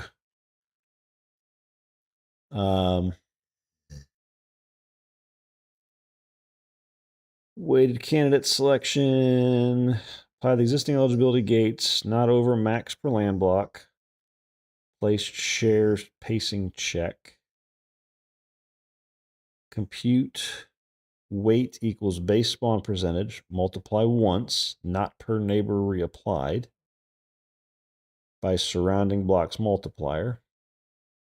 If self type is present among neighbors and under max surrounding blocks, same type, multiply by adjacent spawn multiplier for each present neighbor type. All multiplicative, fixing the prototype's additive stacking bug. Yeah. Hard block, weight equals 0 if self count already at that. Yeah. That makes sense. Yeah, so that goes and corrects the thing that I was looking at going, what the crap am I doing with this plus sign? This that shouldn't be there. That's probably, if I change that to a percentage sign, I bet you I get some different outputs. Hell, let's just, why not? Let's see. Is that the only plus sign I have in here?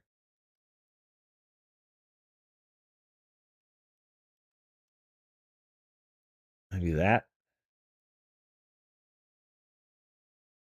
Alf, you got to stop. You got to stop, dog. Really getting old, boy. Let's see how much that breaks things. So rude, Alf.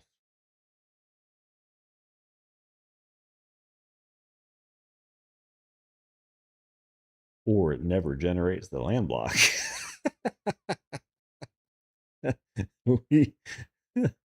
We're not using a lot of CPU here. We're only using like a little bit, but we sure as heck are hammering memory. Okay, well, that completely broke the algorithm. Because it's not even, the program doesn't load the UI until it generates that land block. So that can't be. It's clearly broken. I mean, it works right now, but it's clearly broken. So we'll get that all fixed up. All right, selection, genuine normalized weighted draw, cumulative weight random pick over all eligible candidates, replacing the prototype's highest raw roll among passers bias. If no candidate is eligible for a cell, all over cap or hard blocked, a bounded fallback picks uniformly among types still under their hard max relax cap, ignoring only the soft pacing gates. Always one, no unbounded retry loop. Yeah. Okay, we'll see how that goes. Elevation, precision 4, jitter within the chosen terrain type's band, clamp by max allowed, delta against already placed neighboring cells. Travel time multiplier, survival percentage adjustment, small seeded jitter layered on top of, not replacing the terrain type's base values. Whether stub JSON shaped correctly rather than left it bare. Mob type definition stub depends on unbuilt mob spawn weights. Yeah. Farm properties stub. Yeah. Do the distance. No, yeah, so that's all fine.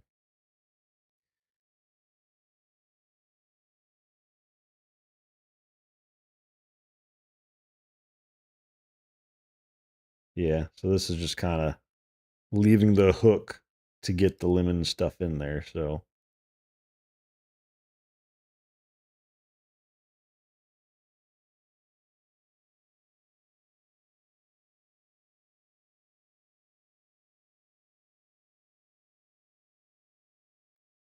persistence. Oh, almost at the bottom. Nice. Dapper bulk insert. Ah, yes, a bulk insert, not a one row at a time insert for the 2,601 records we're going to have to add. Because every single, this is something that I wasn't doing, it was all in memory before on those prototypes, was every single sub land block gets put into this table. So instantly we're going to have 2,600 records as soon as one land block is generated. So this table is going to grow quickly. Very quickly. Just the definition is 40 kilobytes. I'm curious how much one land block will cause this to grow.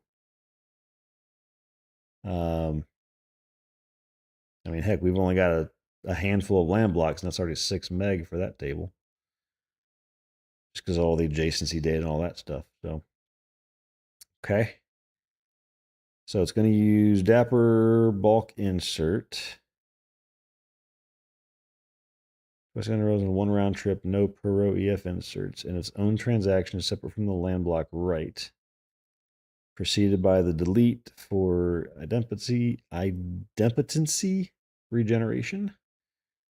Train type cache uses a simple time to live. Singleton cache backed by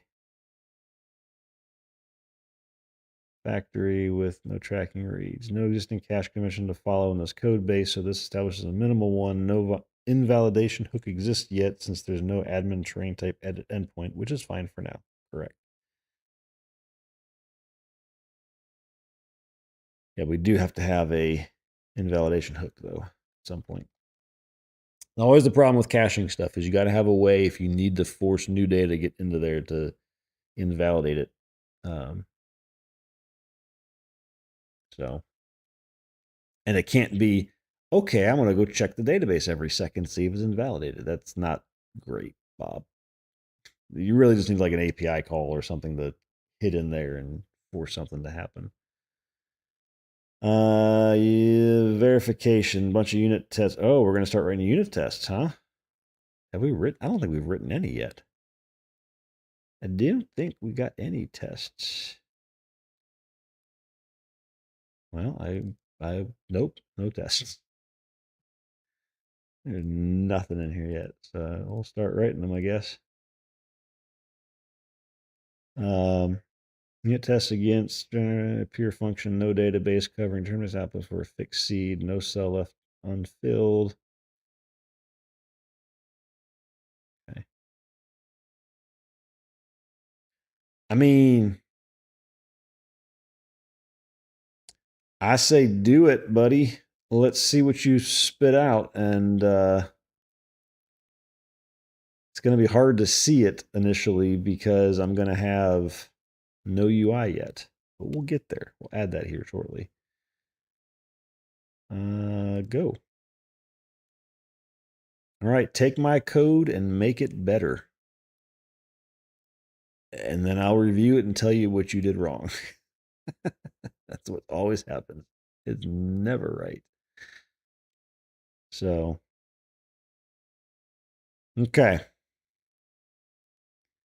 Now we see what it does. It's probably not going to take long to implement. It's not that much code, to be fair. Like what I wrote, even with all the hard coded BS that's in there, it ain't that long. There's only a few hundred lines. So I'm just curious how it compares to this. Like it's going to be completely different looking, and it's going to be using not proper, but more modern techniques of accessing and storing data. I mean, I used a little bit of link in here, maybe. No, nope. Guess not. Never mind.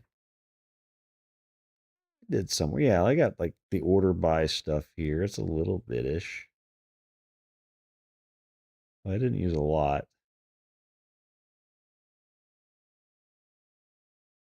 Yeah.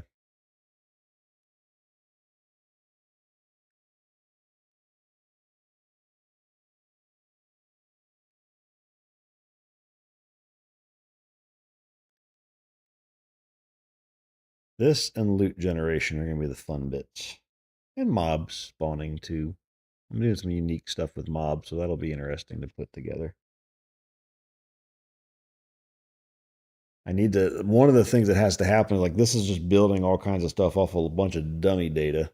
Aside from the train, we know our train types. That's not changing, right? But I do need to work on my database of skills and mob types and NPC types and region names and all that stuff. I need to start. It's probably something I can just do offline. Um, just to get all that stuff seeded and set up because we are eventually going to need to define all of that. And I can't work off of placeholders forever. There's going to have to be something that I can't look at like, oh, we spawned a bunch of mobs and I spawned mob 1, 12, and 72. All right, well, what are those? Let's go look at the definition. I just want to look at it and go, I spawned a rabbit, a bear, and a some alien, right? I know what those are. Like I can know what that should be and see if it matches what my expectations are. So I got to get that stuff defined so that we can have all of that.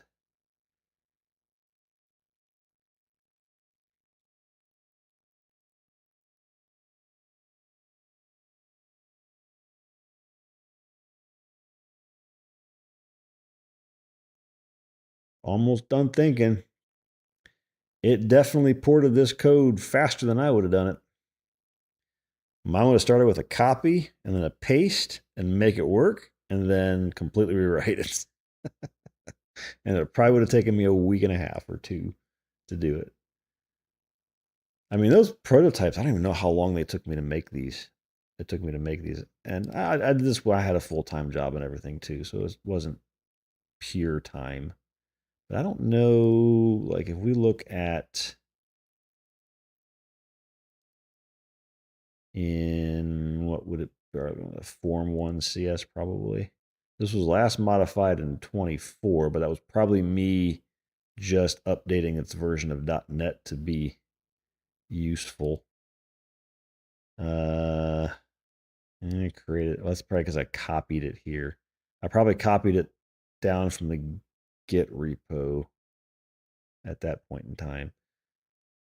Where's my Git? My Git repo is not in GitHub for those. It is in a different thing that has my name all over it. So I'm going to do it on the other screen here.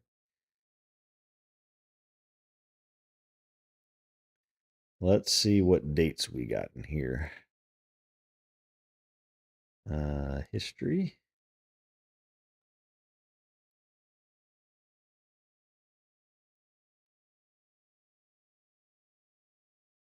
Well, this is clearly the start of a COVID project, or at least formalizing it. Getting into a repo, I guess is probably the best way to put it. Because I did the initial commit of things. It looks like the world generator. Yeah, just the world generator, it looks. In July of 2020. Probably because that's when we started working from home in March/April of 2020. March, I think it was the end of March. And I probably finally got to the point of I got a decent work schedule going, working from home, because I still do. I found time in the evenings to do this kind of stuff, or at least advance it. I know I wrote this code long before 2020, though. Long before 2020. It was probably in the 15s, maybe. It was 10 plus years ago that I started writing this stuff. So just looking at the time frame here, I kind of tweaked this thing out.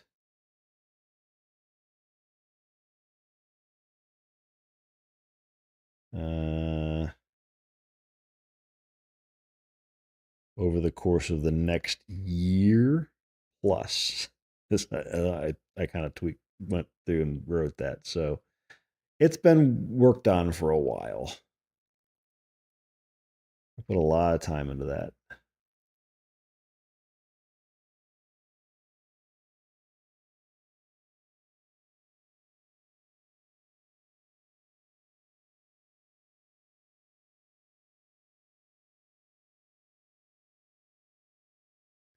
I'm curious.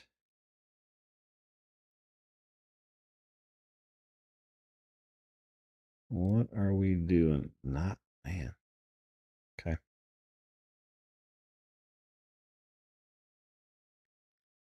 Doesn't use a ton of CPU for this. I was expecting a little more. Using a good bit of memory. That's a lot of memory usage.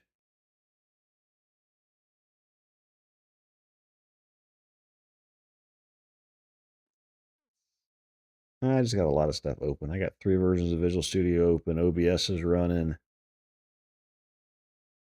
Fishing's running. I was not using that much, to be fair, memory wise.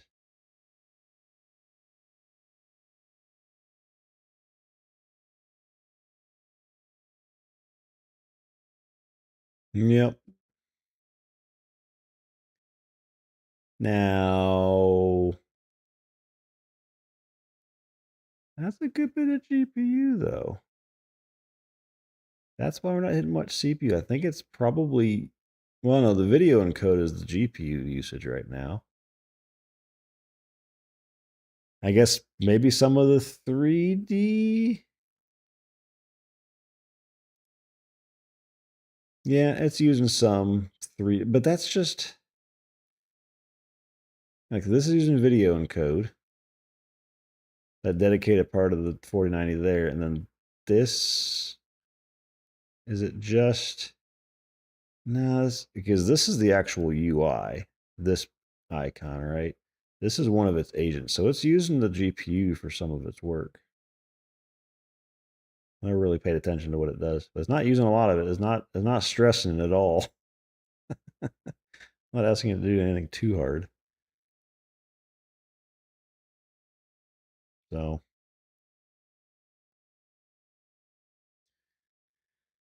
it's getting there.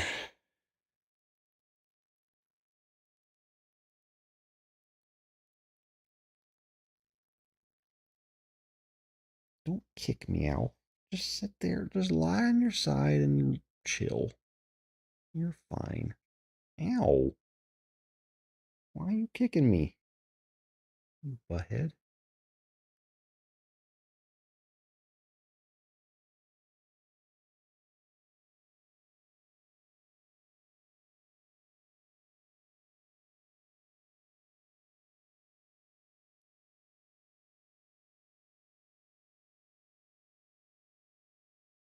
Well, it wrote most of the code of the whole solution builds.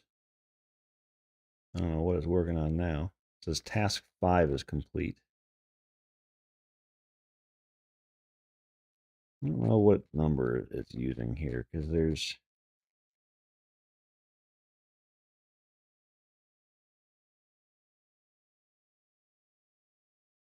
that's just defining stuff. I don't know. All 6 test specs, task 6 done. I don't know what tasks it broke up as. All right, so now it's updating the Docker stack, which I imagine if we potentially refresh this, nope, nothing in there yet. Imagine when it runs a test, it's probably going to fill this out for one of the land blocks, and it's probably going to be hideous. But it's okay. We got to start somewhere.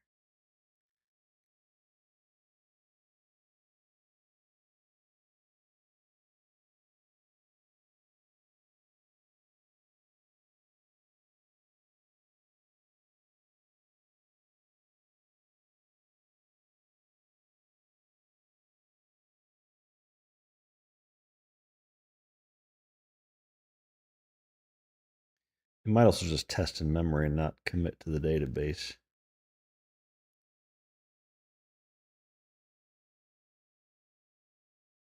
That is also entirely possible how it's writing its test. It could just do dependency injection to test. Yep, it wrote something as if it was writing the database and it's happy.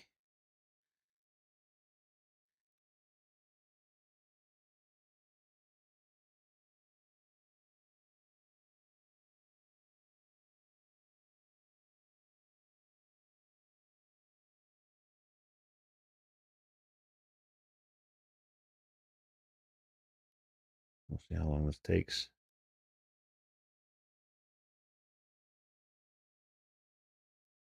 So we should have some requests in here. And what order is this in? I haven't ordered it all yet. Create date descending. Okay, so here's last error. It's getting errors. Null value and common player count of relation sand land blocks, sub land blocks violates not null constraint detailed.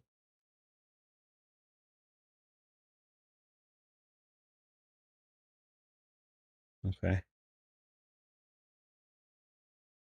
Well, it's probably detecting that and going, oh, I got to put 0 in there. Both requests retried automatically and failed with the same error.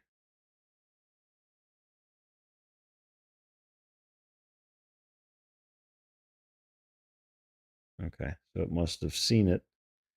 So retry logic, let's see. Yep, attempt to count 3.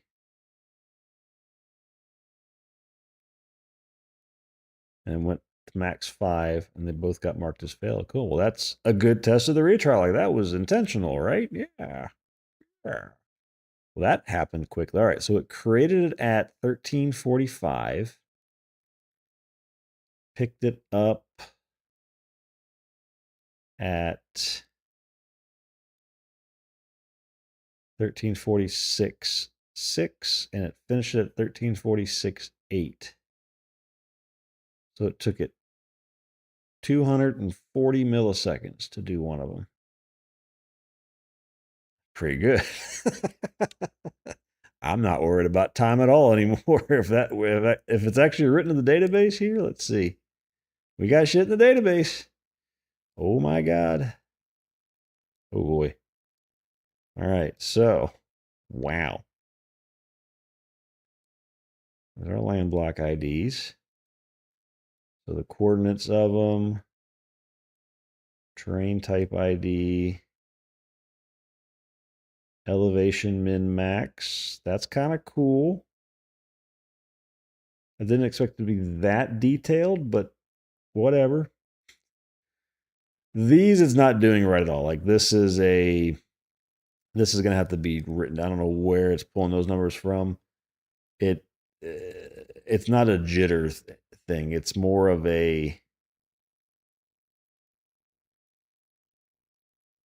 based off of what's generated inside of it, right? So those aren't valid, but that's fine. We'll clean it up later. Player count 0. Distance to nearest settlement is -1, which means there isn't a settlement anywhere. Moon influence, and then we've got our bogus. It's picking random temperatures. That's got to be in Celsius. That can't be in Fahrenheit. There's no way that's Fahrenheit. Mobs blank, environments blank, created time. Okay. I mean, the data looks reasonable. I don't know what this looks like trained like when you look at it in a block view, but we'll that's our next step on the admin tool is to do that. So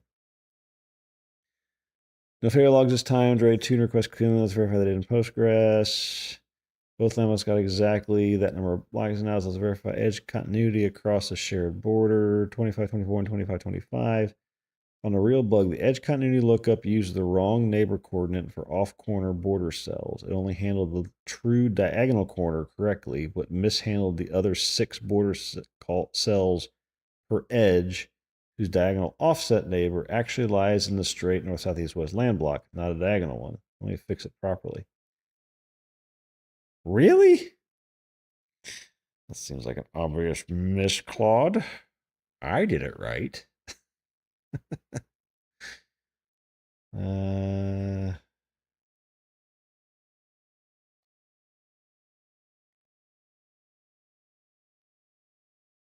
Okay, so it's regenerating the same blocks I already did. All right.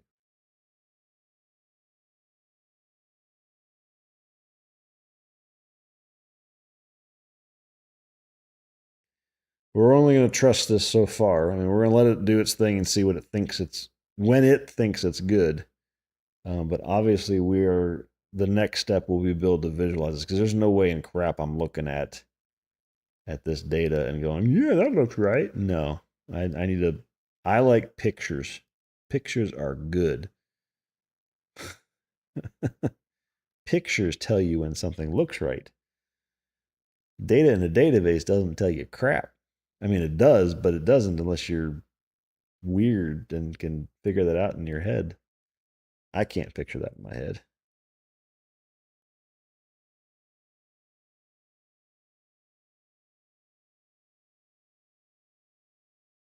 I guess while it's running, we can probably start looking a little bit at what changed.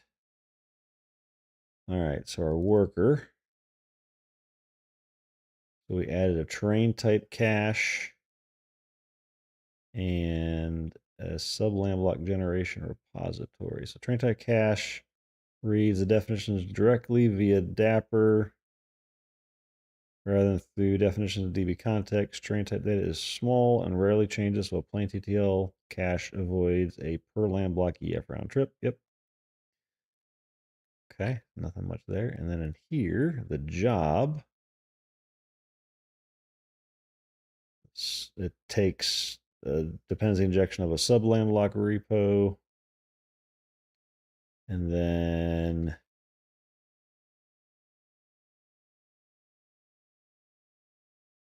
to create the job, that is. And then the execute didn't change the process async. It changed the result outcome. The result to an object rather than just the outcome, so that we get our lamb block generation, the lamb block ID back. And then if it's already exists, so if the lamb block already exists on a non-override request, leaving it untouched. Okay, so if you override it, I could force it through there. Okay, cool. And then it's generate sub lamb blocks based that lamb block ID, and that's it. Okay, so then it went into world gen. Well, this is test. Never mind.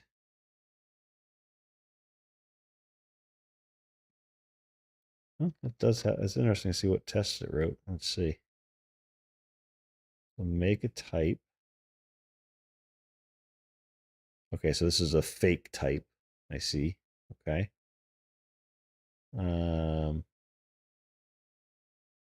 Build some terrain types. Okay, so if we're doing for fixed seeds, generate no neighbors, no edge neighbors, fixed seeds. I don't know what this seed is. I'm gonna look that up. I don't want seeding. Like, this should be meaningless, whatever this is doing.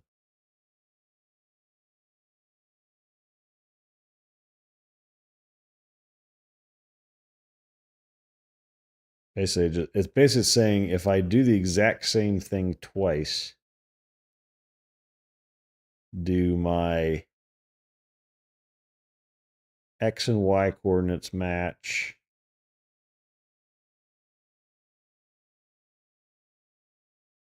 It's basically built as a way it's going to generate the exact same time, the same way, which is weird. It makes me feel like we have some seeding going. I don't like that.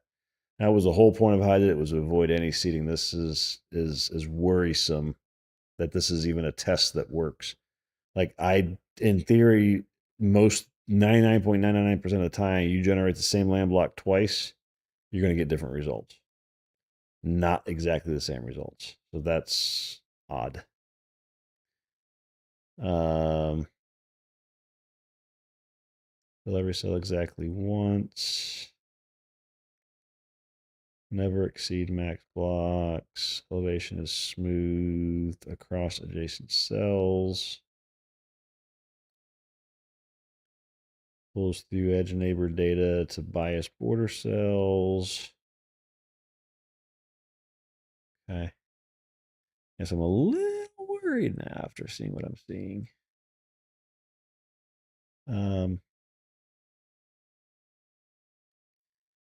All right, so you built all this crap. Yeah. The bulk insert, omitted player count, you fixed that. Yeah, a real coordinate routing bug and edge continuity for border cell is in the land block's exact corner and offset that looks diagonal.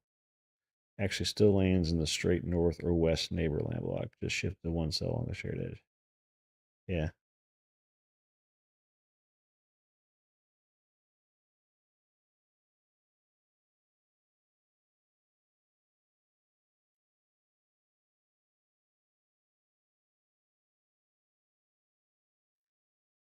Okay. Yeah. I have concerns already just by reading those tests. Like, I don't expect you to be able to generate the same land block twice. That is not the expectation here at all. So, okay, let's look and see. All right, so world. Getting adjacency data. This is adding this, yeah. So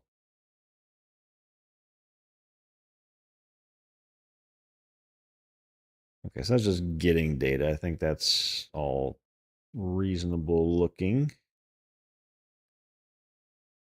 And then a bulk insert of Okay.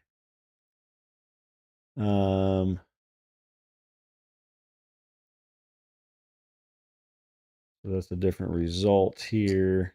That comes back as a result. Okay, yeah. So the value and the result of the land block ID and the outcome. Okay, yeah. So that's fine. This is the actual thing. So this is the one that we need to really dig into. Derive seed. Okay, hang on.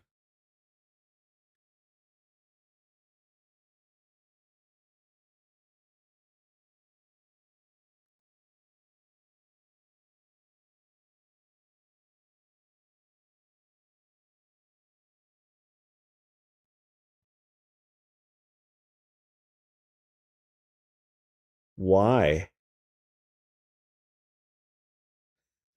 Oh my god. It totally missed that. Why? Nowhere did I say I wanted the regenerate to be identical. Never. There should be no seed. Ever. Ever. The whole point of this is that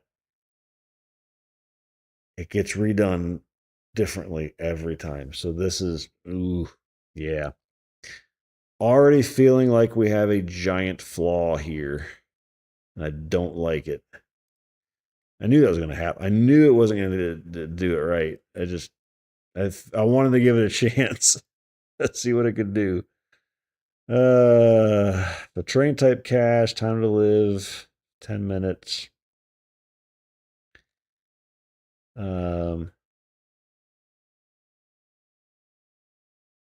Get all terrain types. Yeah, that's fine.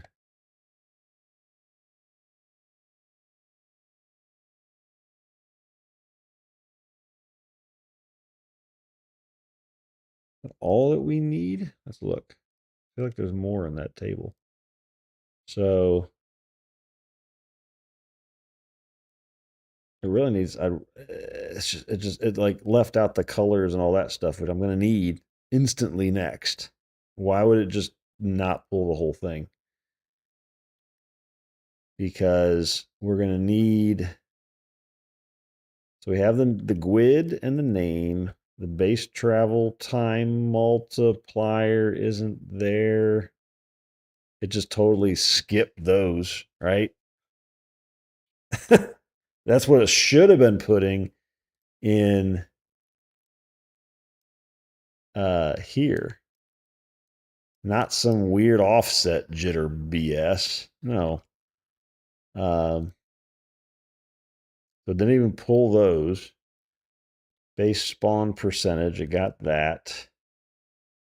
Max surrounding blocks. Surrounding blocks multiplier. Max surrounding blocks. Surrounding blocks multiplier.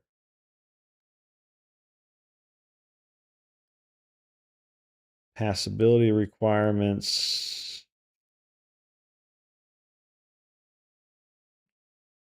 It's going to need those eventually. Jason spawn multipliers, that's good. Max blocks per land block. Yep. Wait. Did I misread one of those? Base spawn percentage, max blocks per land block, max surrounding blocks multiplier, adjacent multipliers. Okay. It did not pull the visual representation, didn't pull it. Was just, okay.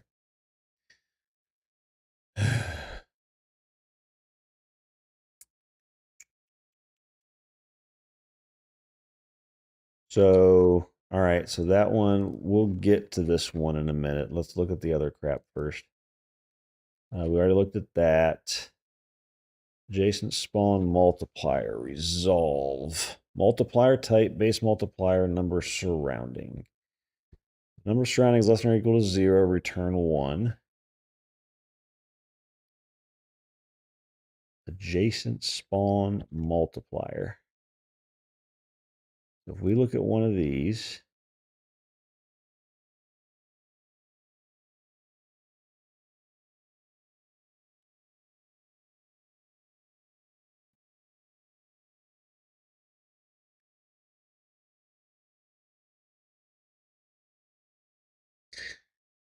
Ported verbatim from the prototype's get multiplier step table. This curve shape is deliberate game balance design, not a bug, so it's kept as is rather than replaced with a formula.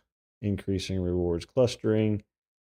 A terrain type's own spawn chance grows the more of itself is already adjacent. Decreasing suppresses spawn chance as an unrelated neighboring type becomes more prevalent. Flat applies a consistent multiplier. Yeah. Okay. So if number surrounding is 0. Okay, so let's go back and look at our prototype code then, because I gotta remember that stuff.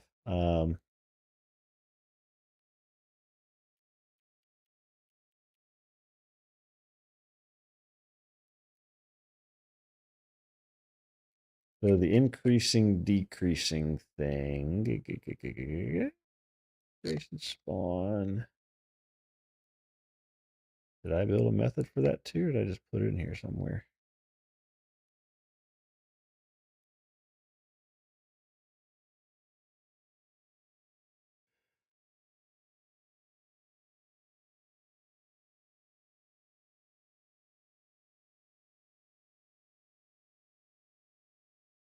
Okay, so let's get multiplier. All right, so if it's 0 surrounding, it just returns 1 all the time. All right, so that's fine. All right, so it did pull that verbatim, I guess. Flat is a base multiplier, which is what we do here. If it's not one of those three, it's just going to return 1, so that's right. If it's increasing, it's the base multiplier times an increasing factor, base multiplier times a decreasing factor. It's definitely cleaner than my code. So on increasing, it should go 1, 1.2, 3, 4, 5, 6, 7, 8. Yeah. Otherwise, 1.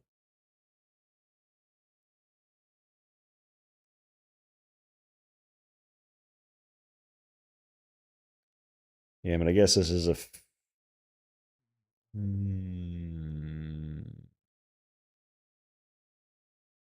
Hang on.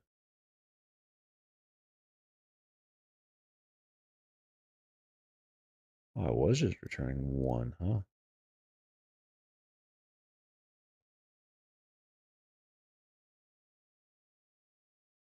Huh.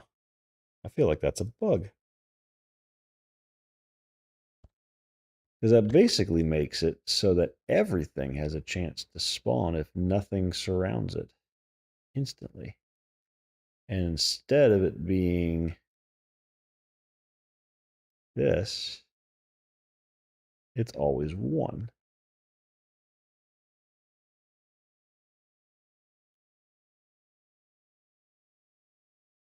Hmm.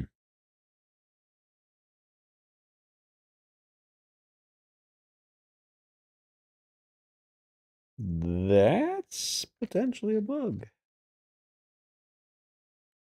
Okay. I think we'll look at that later, but I'm gonna put a note here. Not sure if this is valid, but I do see how the original code did this.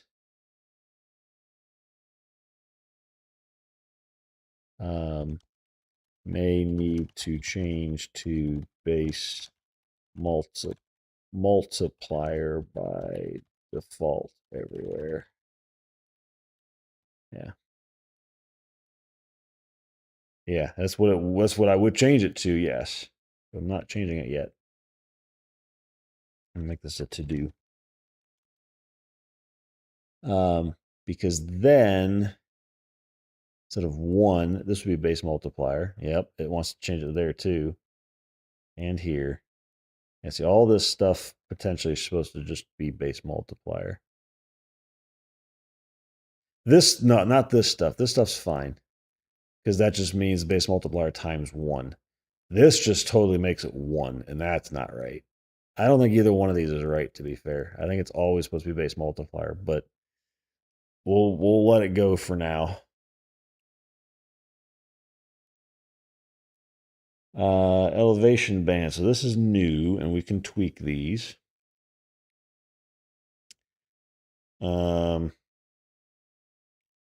Elevation band, min, max, and bands by terrain. Okay, so low, water, ice, and cave. Okay. Desert, grass, dirt, path, settlement, trees, and stone would all be medium, with stone being the highest, because that makes sense, because that's kind of leading into hills and mountains and cliffs and things.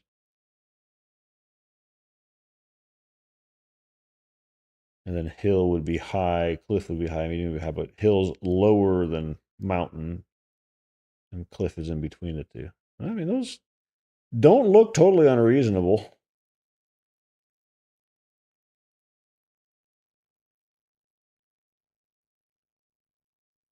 Okay. I'm good with that. We'll start there for now. What's this guy? Oh, God.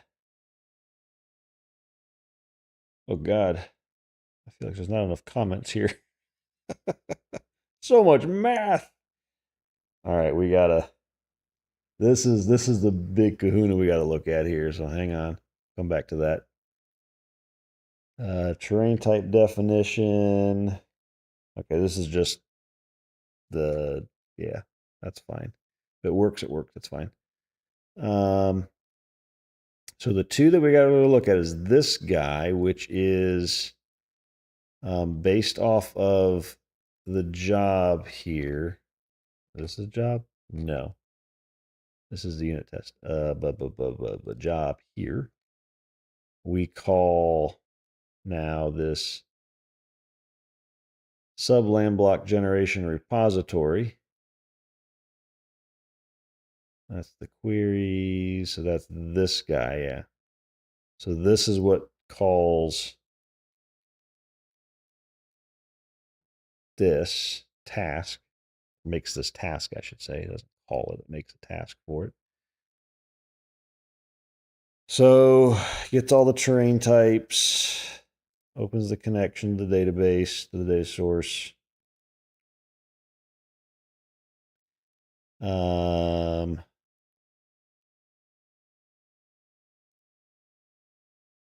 We get adjacency data SQL.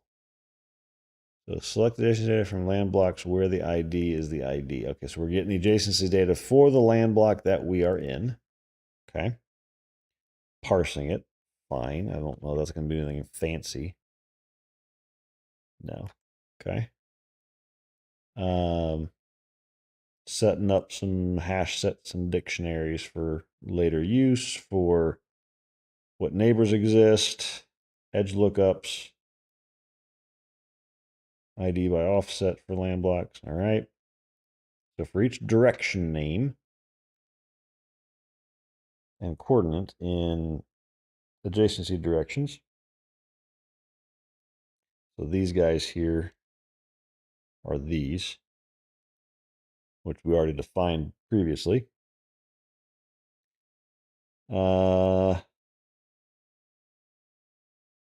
Try to get the neighboring value of the land block ID from our adjacency data that we already have. If it doesn't exist, continue. Otherwise, add it as an available neighbor direction. Put the offsets in there and load edge data sync async. Okay, so that's further down in the same file here. So this thing loads the near edge cells of an already generated neighbor land block into edge lookup, keyed by dxdy neighbor local x, neighbor local y. Neighbor's own local coordinates, exactly as sub land block generator computes them. Okay, so then this is pulling in. So we're passing in our connection. The land block ID, we want to pull in the X and Y coordinates of probably, if I go back, dx dy. Okay, so that's just the direction that we're going. Okay.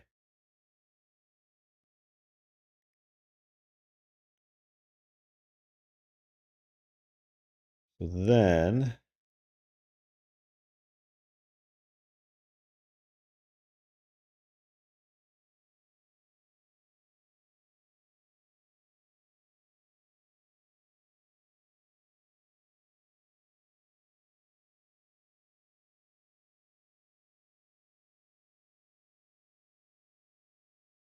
I guess it's getting the average elevation and the terrain type of that edge neighbor and putting it into the lookup table based off of, okay.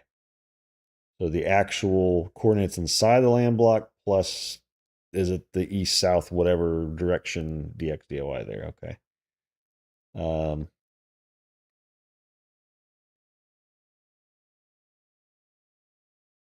So it's just doing the different types.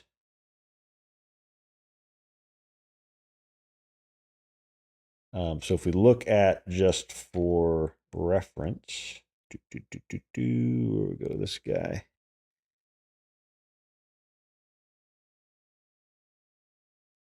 So I'll just take this back into here.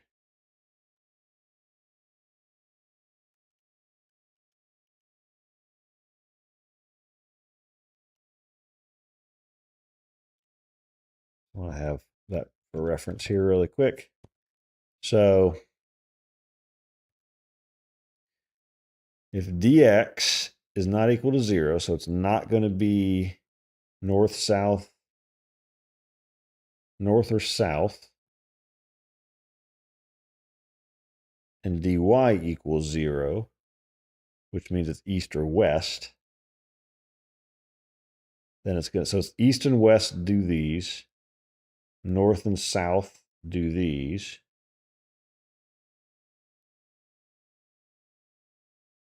So because dy is not equal to 0, which would be these two, and dx equals to north, south, and then everything else is diagonal. It's all the diagonals for it at that point. It's these other four. So if dx is greater than 0, then 0, the neighbor x, and the grid size, or otherwise the grid size minus 1. Okay, so this will do all the diagonals. Okay, so that's just loading the terrain types of all the different things. So we have them loaded. And I was doing the same thing, it's just pulling it out of memory because I had it in memory, but it was not this nice and fancy. I was doing other dumb things. I was doing it going, all right, get the top left. Now I get the top center. Now I get the top right. Now I get the left center. Now I get the right center. This was, I knew there was a better way to do this based off of just numbers, but it worked, right? I just copy pasted and changed it slightly. It screwed me up a bunch of times because I got it wrong because I did the copy paste, but this cleans all that up. Okay. Okay, so that gets our, I'll get rid of these. Back to that reference. All right, so settlement positions, get extended settlement positions async.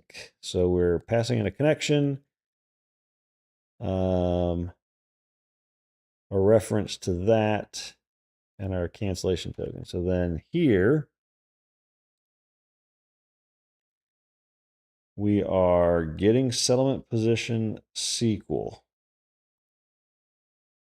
Select land block ID, sub land block X and Y from settlements where the land block ID is any of the land blocks. So what that means is we'll have all the land blocks loaded here from this neighboring thing.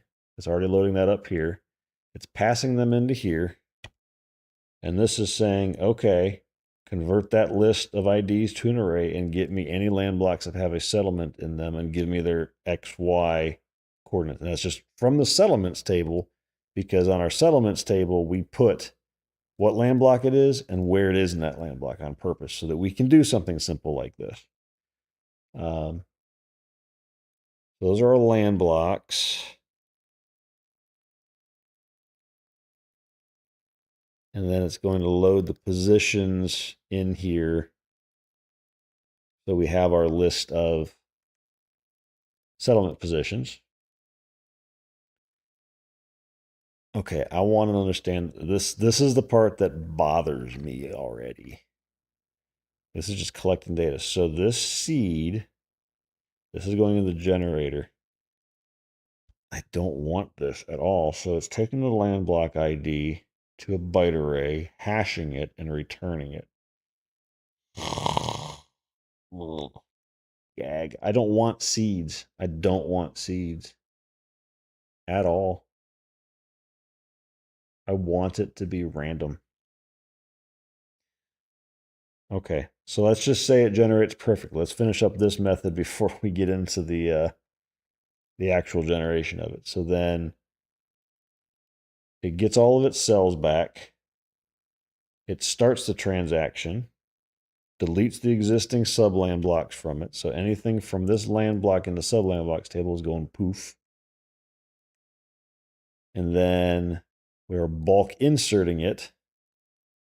So this thing is saying insert into sub-land blocks. So there's all the columns.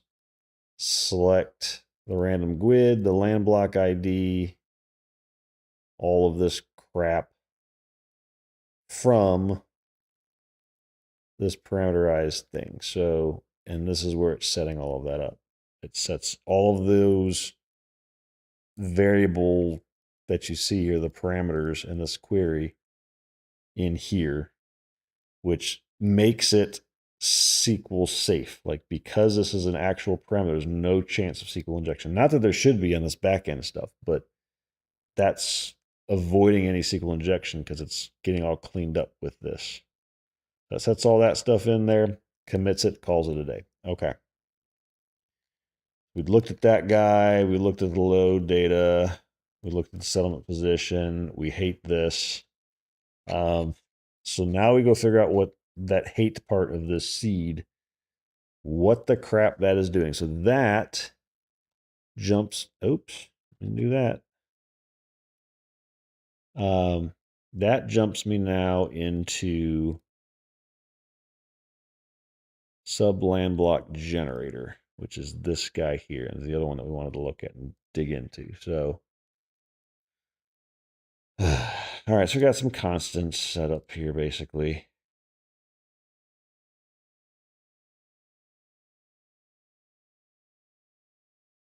The corners, okay. Generate seed. This is the step I just want to follow through the seed. So this seed is used for this RNG value, which is then used across the board for all of its generation of things. So let's see.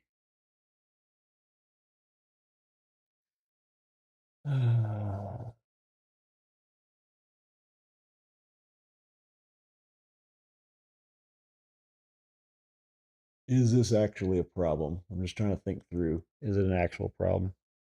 It may not be. If this thing reran with the exact same neighbors and nothing changed about them, would that be the end of the world for it to be the same thing? I don't know. Let me just, so like choose terrain type. Where's the RNG thing used? RNG is a random number. Weighted pick. RNG.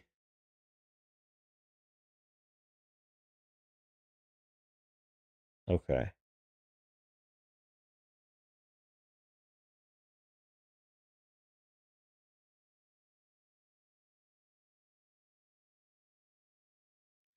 I mean, if none of the inputs changed, then yes, it would generate the exact same thing. It's using the exact same.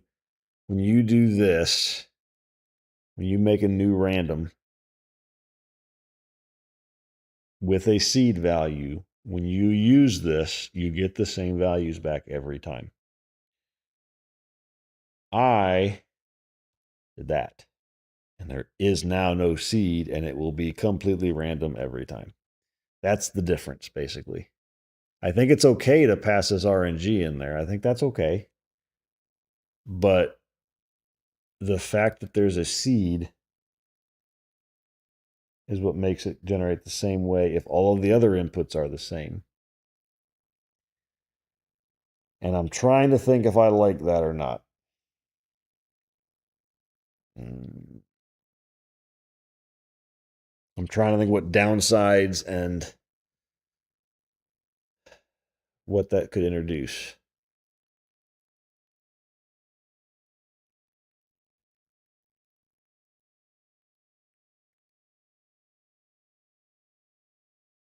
So what happens there then is that initial land block. So you have to think of this. You got to think about this from the very beginning of the game, and then think of it as things progress, how that affects things. So if you base your seed, in this case, if we go back, seed. So this drive seed thing is taking the GUID and is creating that hash value based off of that GUID.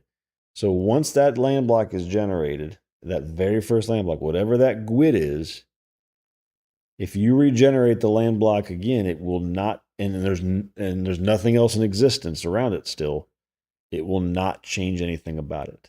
Now, if you did have stuff around it and then you regenerate it, it would not give you the same outcome because you will have different inputs and edges and stuff to base your weights off of. At least it should work that way. If it doesn't work that way, then that's a big old ass problem. So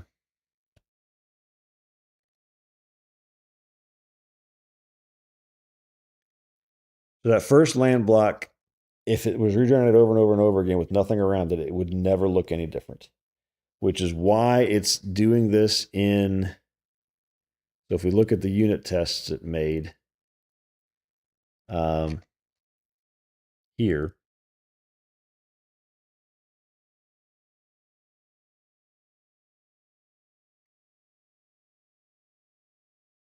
it's assuming there's no neighbors around it and giving it a seed. And yes, that will generate the exact same thing every single time. But if the neighbors change, it will not generate the same thing every single time.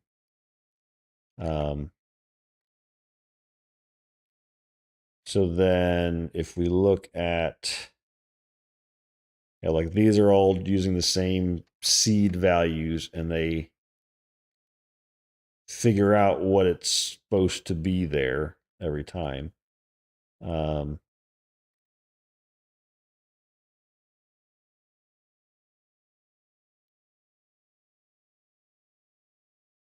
This has the same edge neighbor values every time when it generates. So it's going to be a known terrain type every single time.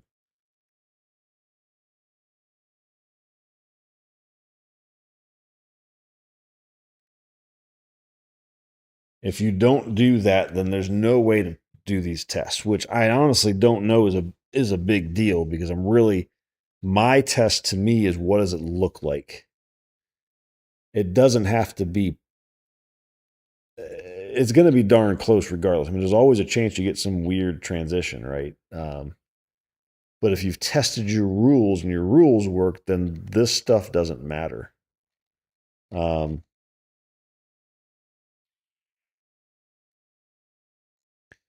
I think maybe it's okay if we do a seed for tests, like it exists and it's a thing, but in the normal course of business, I don't think I like it.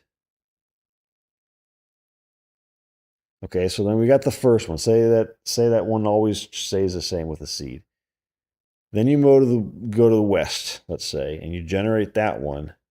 Now it's going to have a new seed for itself based off of its GUID, and it's going to base all of its the one edge off of that one there and generate itself. And then if you regenerate that one, it's going to do the same thing over and over and over again. Now, if you go back to the original one with that one in existence now and regenerate it, now it has an edge on it that it's going to regenerate based off of, and it's going to be different.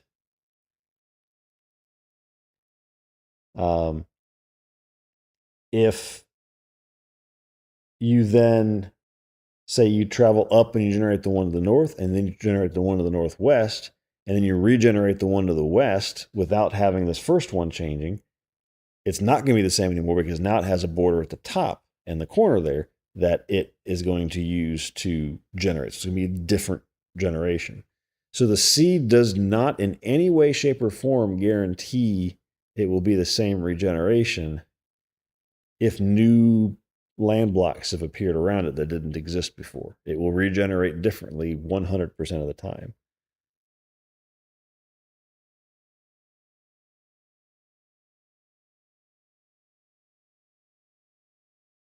And it also depends on what order they get. Like the 4 land blocks that we've now explored, if we, instead of going west first, we went north and then west, and then we went south and did the west one there, that would be a different generation. That would have been if we went west first and then north and then east and then back south.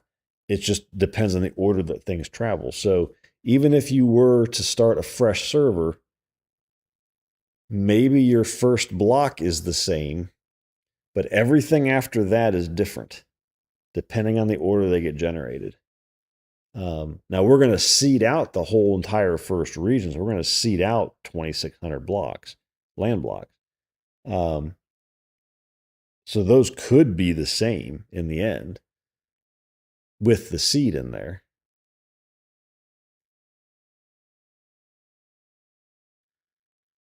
I'm just trying to think if I like that or not.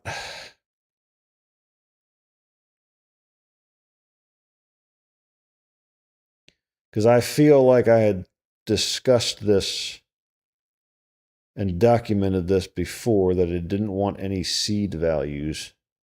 And I feel like we have seed values now. I don't feel like they're physically there. But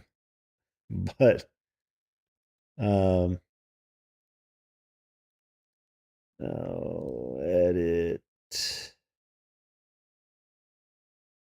Where is it?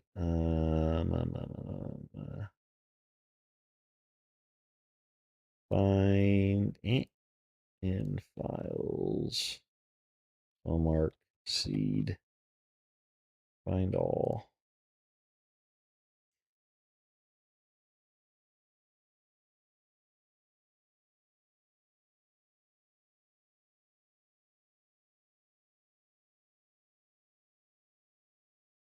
So decisions. No world seed. Train snapshot as portability. See? No world seed. It literally violated that by putting a seed in there. Literally violated that ADR that was already accepted.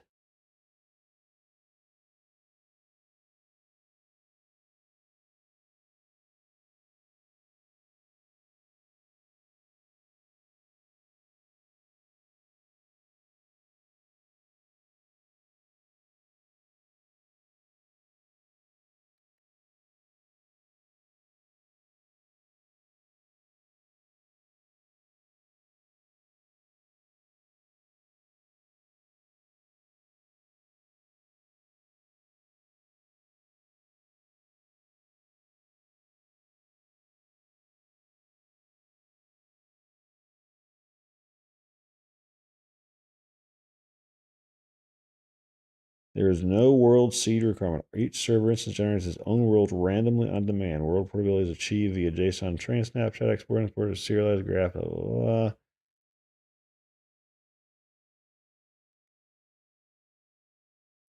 Players cannot share a seed to let a friend generate the same starting world from scratch. You can only share what has already been generated and persisted.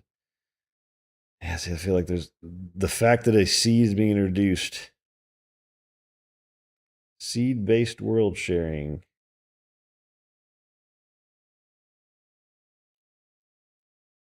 So I got to call that out, right? Because I don't want seeds. I'm just trying to think if I'm still on board with that or not. I'm allowed to change my mind, but I'm not sure that I'm not sure. That's the short and skin of it is I'm not sure. Um, the benefit if this no there isn't a world seed like it's not like in Minecraft where you can give a seed value and then you get the exact same Minecraft world generated.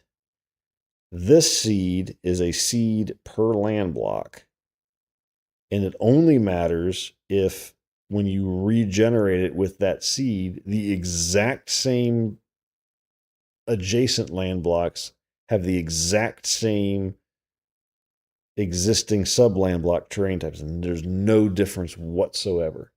If there's any slight difference, that no longer generates the same values for you.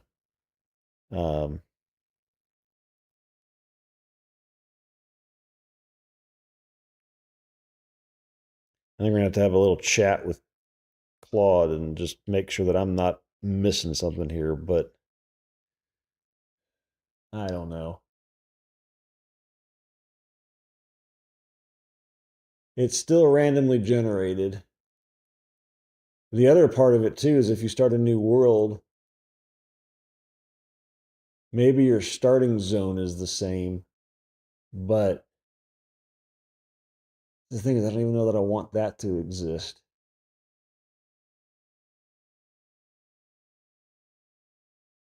Like, I feel like I want to make it so that, and this is more of a long term at the end of when we get ready to launch type stuff, is have it generate it and not be hard coded in SQL, but um, at least have that the first set of regions defined.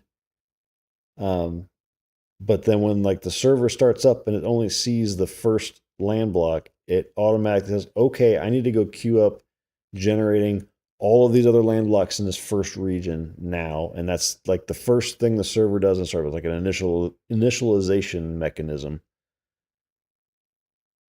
Um, and that initialization mechanism we should build into it some randomness of what order it generates, so the land is different every time. And as long as you do it in a different order, then these seeds don't matter. It only matters for your existing. And the other thing is if you only have the one land block defined, because your seed is based off of the GUID is not going to be the same between each server that you run. It's going to be different because that's based off of the hardware you're on. So, hmm.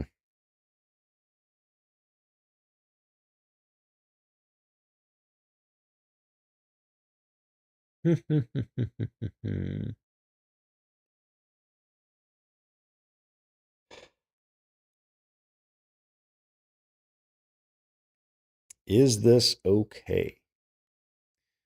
It's the only way to test. I can say that much. I can get that, but I could make it optional. Like it doesn't have to be required here.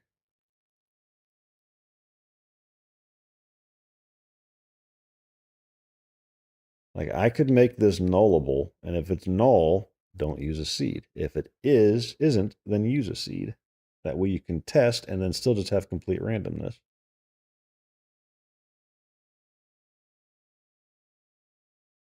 All right, let me write some notes down. We'll just do it over here. Um, just the things I want to kind of hash out and make sure I'm not missing stuff.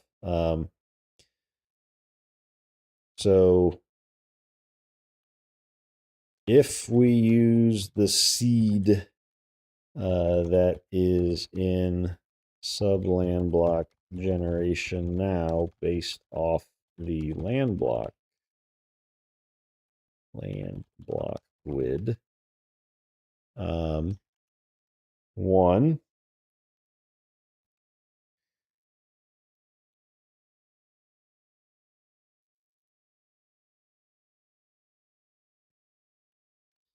This allows us to do unit tests because we can have known outcomes. It violates ADR 4. How many zeros do I put in those? I forget now. 2. ADR 4. Saying we don't want world seeds. So that all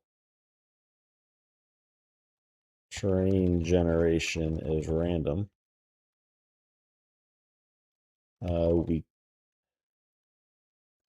on the same token, it's not a world seed because it is at the land block level and based off of already random GUIDs that will be different on different hardware, assuming one, we change from hard-coded land blocks that exist in the first region and only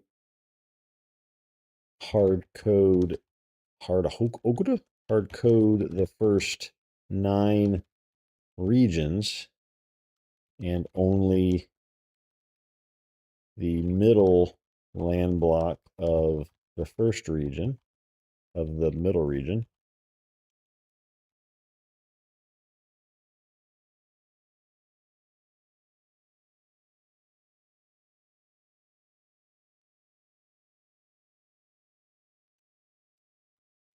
Have the initial server startup, or actually, we don't have to hard code anything, do we? Why do we hard code the first region? That's question one. There was a reason why we did. Why did we hard code the first region? So if we look in, no, not migrator, data, migrations, world,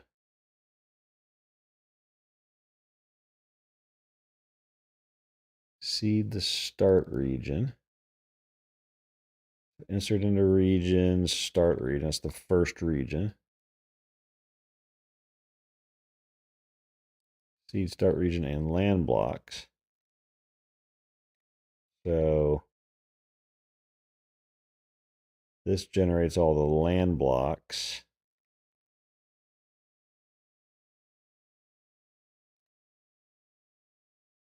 You can't build the adjacency data. So this is why we did this, because we built all the land blocks for the entire first region. If we didn't do that and we just said build it at server startup, if they don't exist, then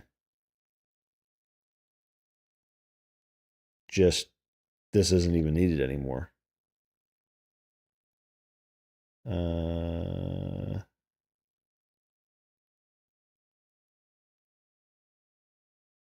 This is the seed ring. This I think is okay because these aren't using the seeding bit. Okay. So we changed from hard-coded land blocks that exist in the first region and only hard-code the first 9 regions with no land blocks. Have the initial server startup detect that no land blocks exist and create them on the fly as an initialization step.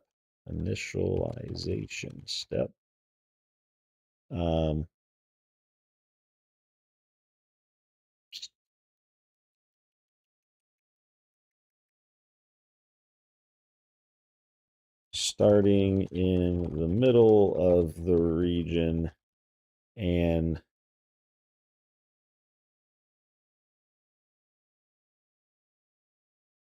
moving around until it is. I don't think the direction matters at that point. The GUIDs are going to be different. till it is full.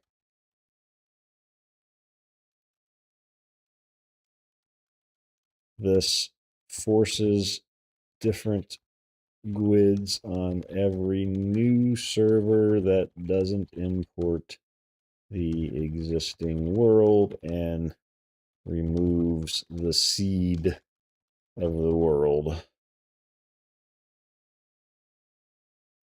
but still allows it to exist during future generation.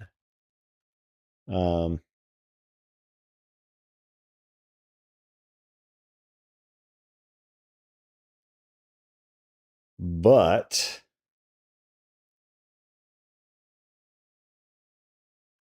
the other option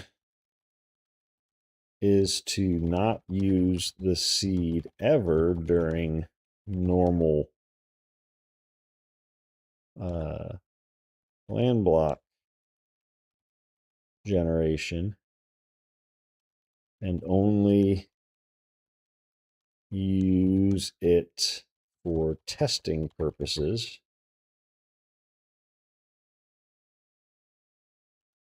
So set it to a nullable parameter and only do random seed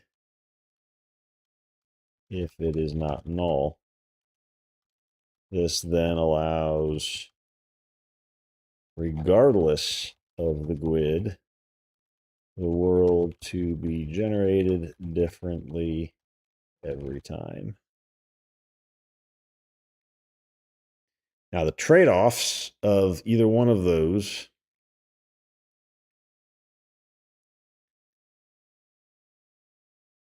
not doing it is a much.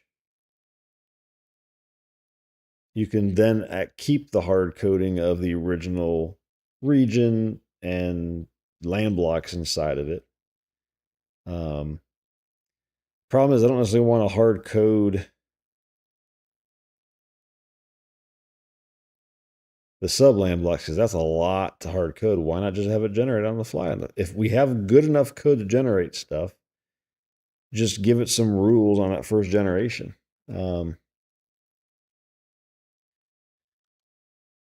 We could still not hard code the land blocks and do the initialization process when the server first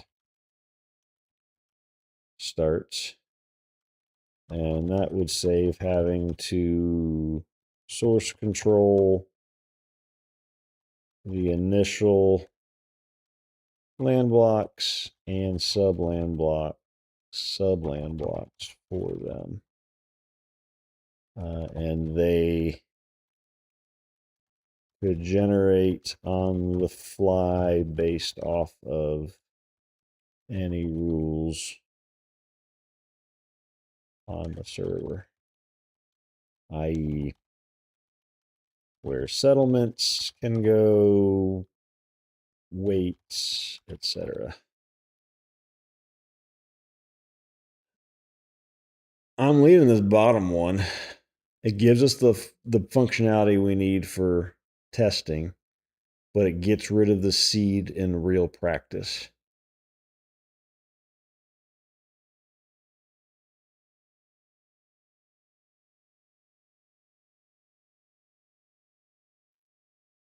The only thing, but even still, like I was about to say, like, well, the only thing is, like, if we want to regenerate something, just to change, if our algorithm changes and see what it looks like, we can't see the tweak that it made and how it changes what it looks like, right?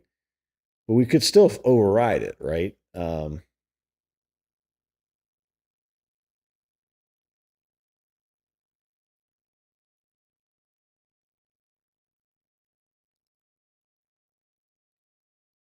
Use it for testing purposes and during admin override as we test our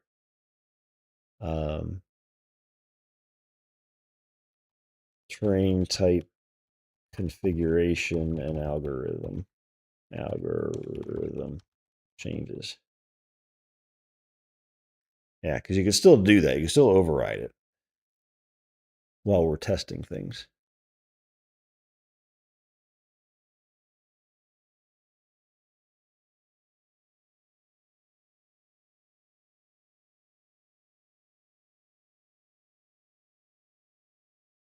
So that's going to be our discussion with Claude after we finish reviewing this, because I'm not sure. I think that works. I think if we just do it as optional and then pass it in when we need it for testing only, but then let the world not use it, then we're not violating our idea of not being able to seed this world. I'm leaning that way right now. Okay. Let me get some of this stuff closed out here. This guy? Yeah, okay. So close other tabs. Wait, what? Did I change something? What did I change?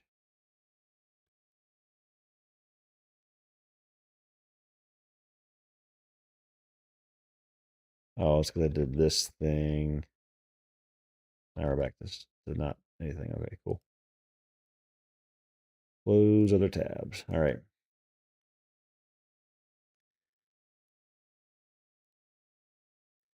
All right, so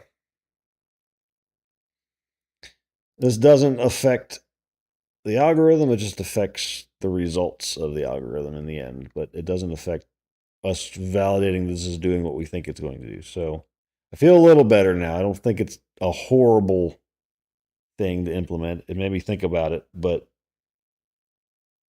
I don't think it changes the outcome either. So, all right, build fill order available neighbor directions. Oh, build filled order. Okay, so in here, we get our neighbor directions. Corner priority, corners select, order directions count, count where neighbor directions contains it to array. Okay. So it's going to take each direction to count how many of each of the neighbors exist and do an array. Hey, bud.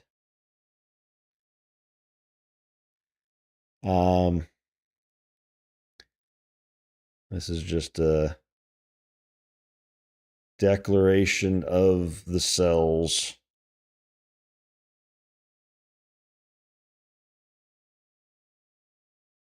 An array of the cells. Okay. And then we're going to go from y to 0 is less than the grid size. So 0, the grid size is 51, if I remember. I think it's what it's setting it to, but less than 51 is fine because it's 0 to 50 on 0 based, but it is 51. Okay. So going to go through each of the y's top, because we're doing 0, 0 at the top there. 0, 0. I think we are, aren't we? Yeah. To the bottom. So top to bottom, and then left to right is this. It's going to start here at the top row, go across because it's doing the X and the inner loop, and it's going to drop down the next one. It's going to go straight across and determine order of filling, which is cool, which is less janky than the way I was doing it for sure. Just define it, the order that it's supposed to go, and then you just do it, right? You don't have to figure out on the fly every loop that you're going through. So all right, so best corner equals 0. Best ring equals max value. So for C is 0 and it's less than the corners dot length. Okay, so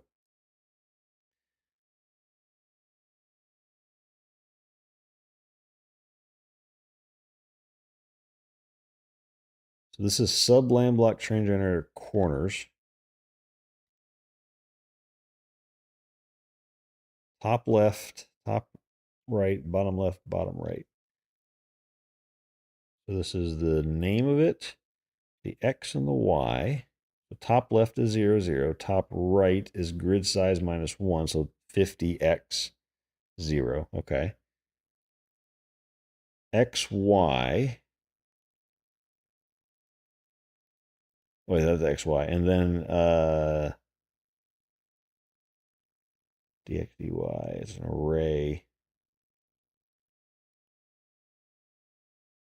of border directions. Okay. The top left is the same x, but minus a y, so that's your left coordinate. You're saying y. No, wait a second. That's your up coordinate? Or your down. No, wait a second. Top left. Yeah, -1 on your y is above you. Yeah. Right? We're starting at 0, 0.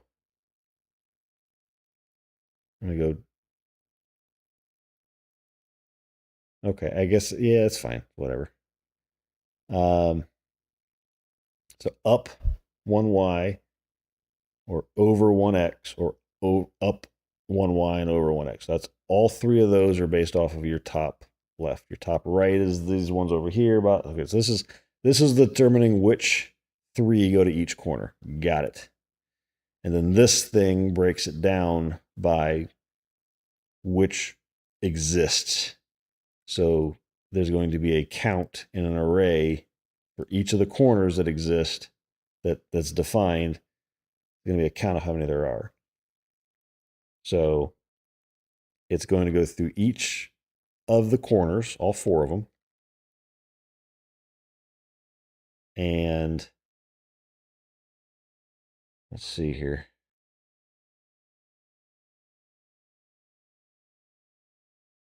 So the ring is the max of the absolute value of our current x minus the corners x. So let's go. Nope. Hang on. The corners x. So that's this. Okay. So if we're at x0 and the corners x is 0, 0, that's going to be 0 here, 0 here. It's all just going to be 0. If ring is less than the best ring, or ring equals the best ring, and corner priority is greater than corner priority of the best corner,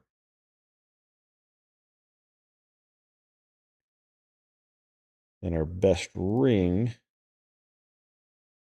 becomes this ring, and our best corner becomes this corner.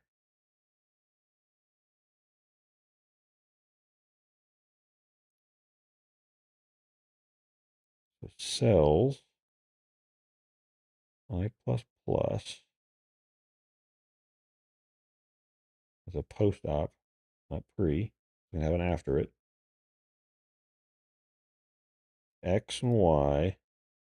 The first cell that we fill in. So if our X and Y is 0 here,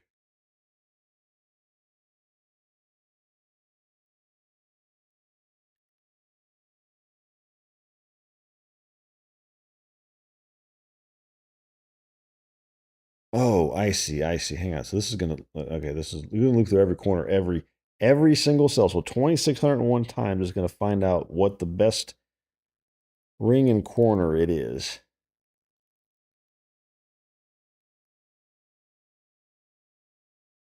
What is ring doing?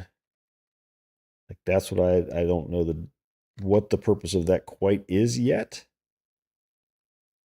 We'll go back to the caller and see what it's using that for.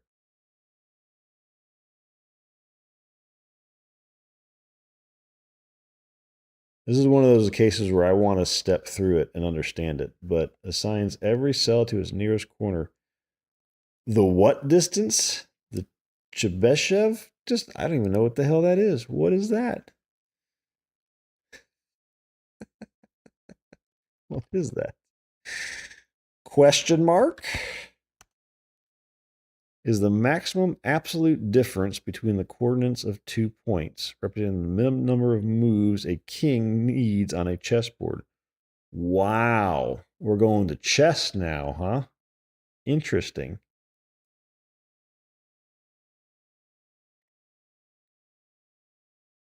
And who said you don't need math for this stuff? I'm just going to take its word for it. I mean, I understand what that is. It's the absolute difference between 2 coordinates. It doesn't matter whether you're going up or down or left or right. It's just how many points it is. Okay, so assigns every cell to its nearest corner. Okay, so then, oh, I see. Okay, so the ring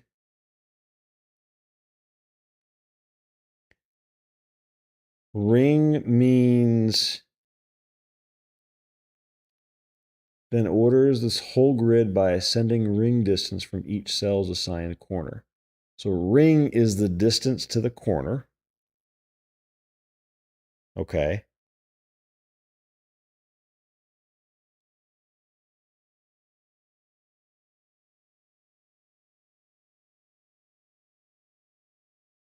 Ah, okay.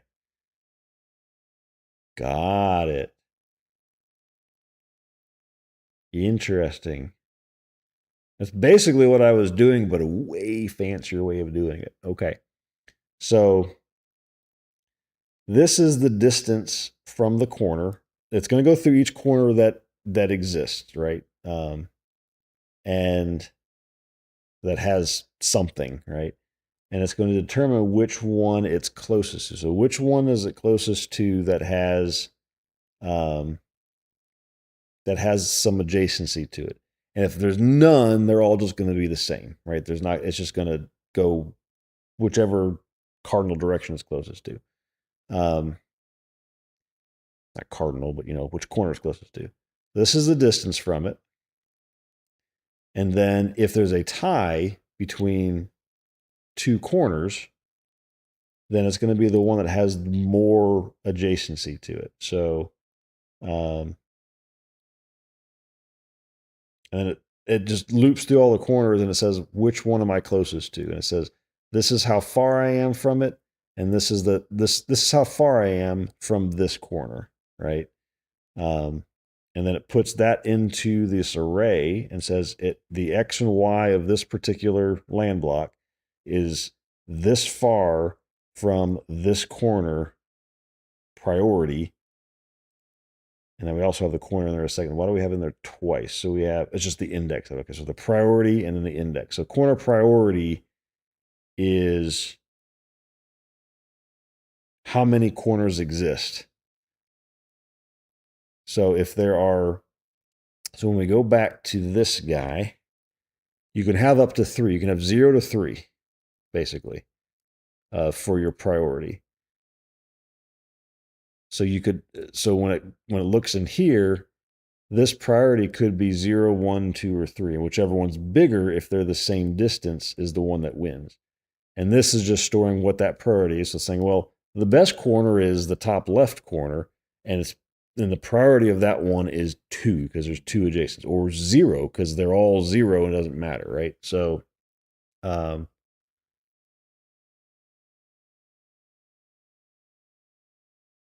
yeah, so that is, I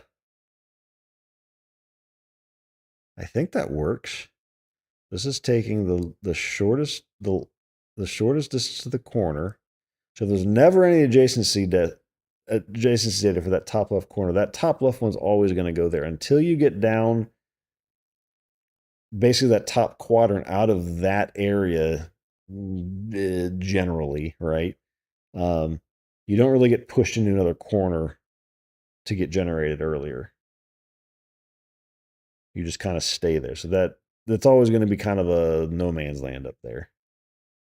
But that's fine because it's going to order them here by the distance, then descending priority, then by corner index. So it's going to return the X and Y's as an array back out of here. That's just an array here of the order that's going to do things in. That's pretty slick. That's way more elegant than the way I did it. Okay.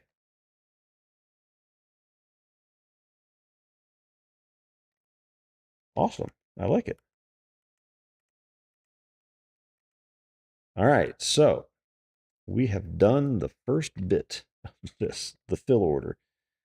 All right. Count neighbor type. So the train type ID, the X and Y of what we're currently doing. So it's going to, and then it's going to loop through each one of those and then do this work for each one is what it's going to do. So, and then the edge lookup is what we passed in for all of our neighbor information. So it's going to go and count the neighbor types for each neighbor offset, which is defined here, similar to the corners, same different bits, but it's just the broken down differently here.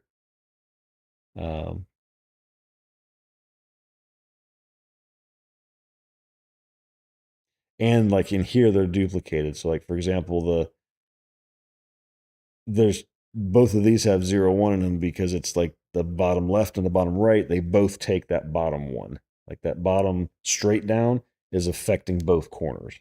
So yeah. This is just the 8 blocks that exist around you, the neighbor offsets, right? So no, I mean it's 0.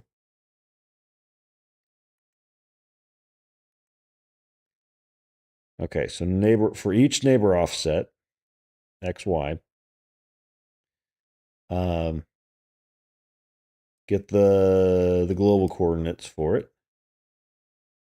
And if it is in bounds, okay, so the GUID ID is in bounds, and in bounds means it's inside of our grid. Okay. Then just what is the current terrain type in our grid, right? Otherwise, it's going to go look on the edge lookup and say, okay, here's my global X and Y. And out of the edge lookup table, there's nothing there when I click that. It's going to say, figure out the edge X and Y's, and then find the X and what the neighboring X and Y. So the neighbor's own local coordinate on each axis mirror to the neighbor's near edge if that axis is the one that went out of bounds. So I'm glad it explains all this stuff because I'm not going to remember in a day what this was all doing, but it's just explaining how it's figuring out what that edge lookup, what that neighbor is, right? If it doesn't exist, it doesn't exist, right? It just won't show anything, but it can return null. So it is a nullable GUID. So if it is a GUID, has a value, then get the value or default from it. And the value or default, well, that's just regular generic thingy, of our GUID. I don't know what the default GUID is. I guess it's null. Yeah, it's nullable. Okay, so it'll just be null. That's the number of, for each of the neighboring offsets, counts how many of each terrain type is there. So count neighbor types, collects their elevations, and this elevation mid is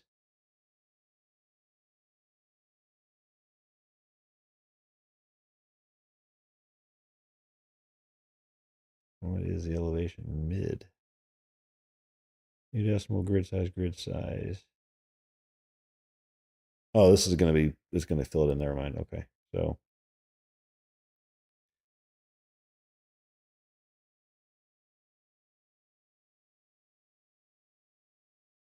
I was doing a similar thing with looking up the edge neighbor and getting the elevation of it instead. So it's doing the same bit used all over the place to do the elevations as well. It gets all the elevations around it. And then it does a choose terrain type. So it passes in all the terrain types, our neighbor counts, any placed counts. So once we start placing these, we'll have those in there.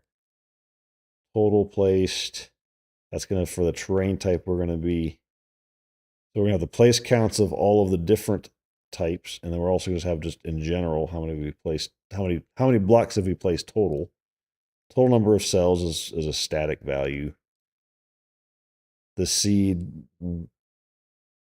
is fine. It's either that's the random generator, but random number generator, but the seed may or may not be set in the future. The Limen modifier, we don't do anything with that quite yet, so it's just going to be whatever. And then the X and Y coordinates. So then in here,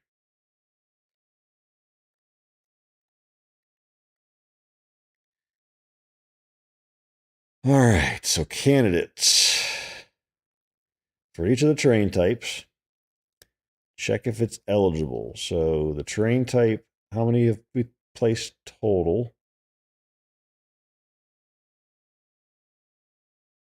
Total placed by terrain type, and then total cells. So this is going to tell us if we're eligible. So it's basically going to check our, are we beyond that?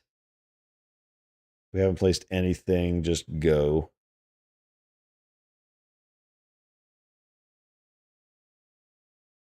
If current is greater than the placed total times -5, so no single type may account for more than half of what's placed so far. Is that true? Why is that there? No single type may account for more than half of what's placed so far.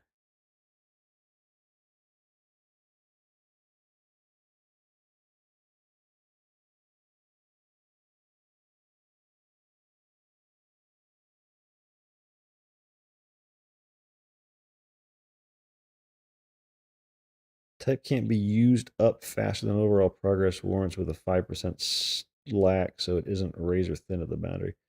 That's kind of cool. This one I kind of like what it's doing there. So it's, we don't do like all grass and then we have to do something else and immediately change it. That feels weird.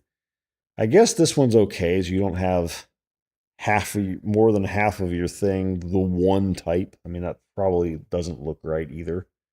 So I think that's a rule we can tweak later if we don't like it, but okay. Okay. So is it eligible? Gosh, 8:30. Are we gonna get through this tonight? We might. Let's see. Let me see if I gotta be up tomorrow or not. Let's see if this work conversation went to hell or not.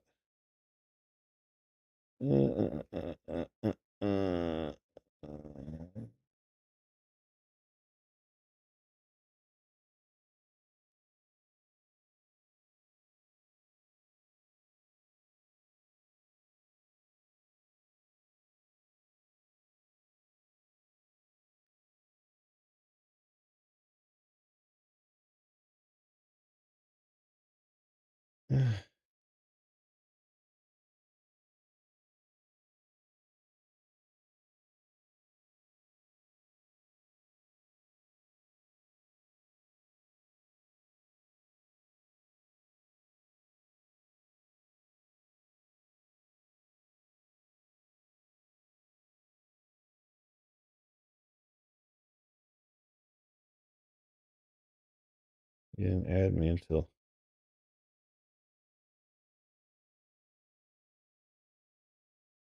I don't know.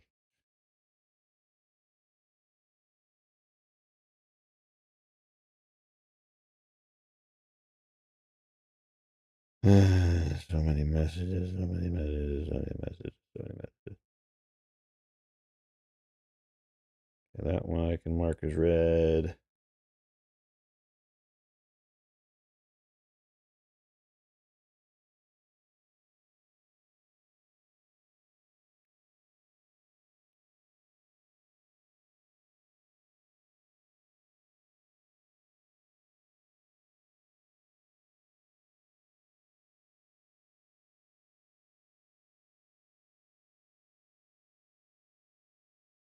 That's a tomorrow problem.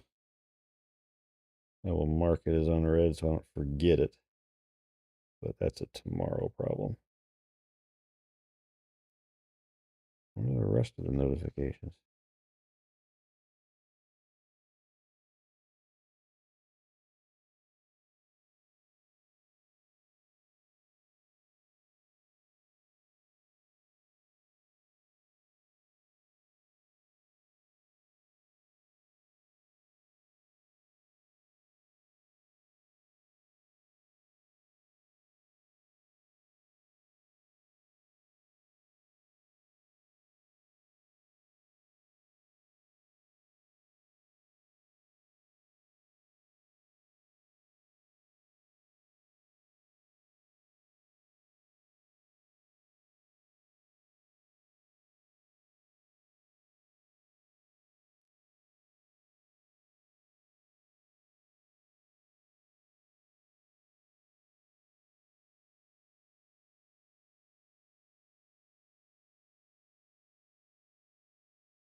Who else? Who else? You can't figure that out, and that's the last one. All right, we are done. Nothing about tomorrow. Good. All right, so we have a little time. All right, so neighbor count, get value or default for self count. Okay.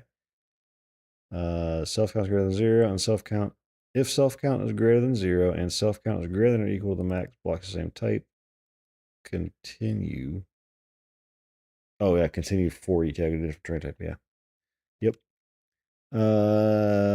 Weight is the base percentage. If self count is greater than 0, weight times the surrounding blocks multiplied. Applied once fixes the prototypes per neighbor re-add bug.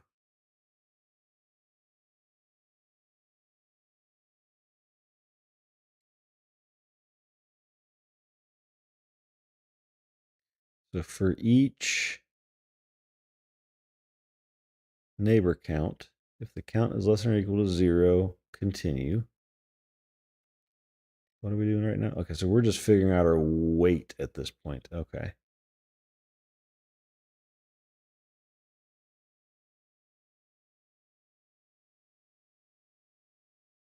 I don't know. Now I'm looking at this. I don't know that this is. This one maybe. The adjacent spawn multipliers is going to keep multiplying. Okay. So we get the rule for the adjacent spawn and multiply the weight times that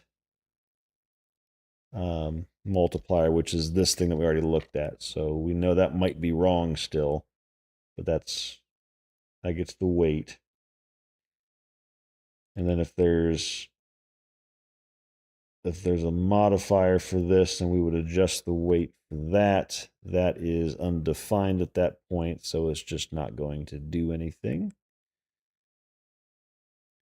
So if weight is greater than 0, add it as a candidate. If we have a candidate, then do a weighted pick. Otherwise, the bounded failback, every type is either over its hard cap or self-clustering blocked. Pick uniformly among types still under max blocks per land block, ignoring only the soft pacing share gates, never the hard cap. Okay, so then let's say we didn't have any that came out of it. We'll go into the weighted pick in a second.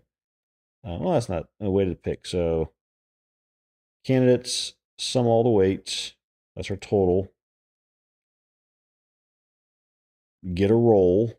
We'll get an RNG decimal between 0 and 1 times the total. That's our roll. Cumulative. So then for each candidate, cumulative plus or equal, add the weight to it.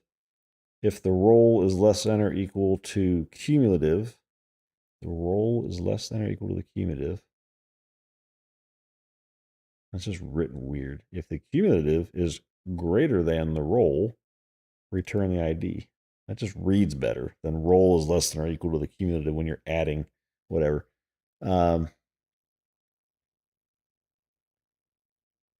Candidate returns the ID. Okay. That's our weighted pick. If we don't, then we're going to go to the terrain types where we are less than our max for the land block. If it's greater than, if we have one, then return the random number generated next under cap.count ID. So it's going to be a 0 to the count in here. So if it's 1, if there's 1, it's going to be 0. So 0 to 0 is going to return 0, which means you're going to get the first one. If it's 1, it could be 0 to 1, and it'll be that. So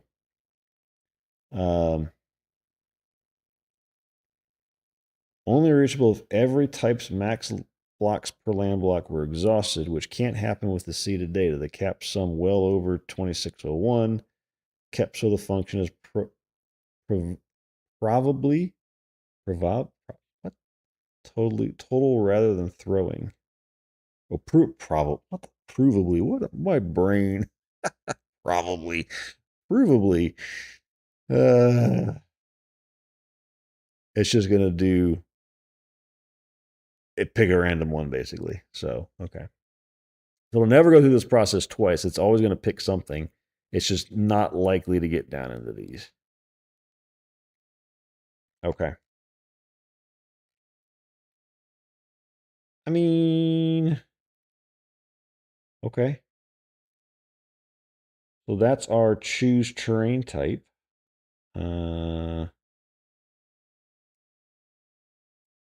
So chosen type is the terrain type that we get back that's equal to the chosen type ID here.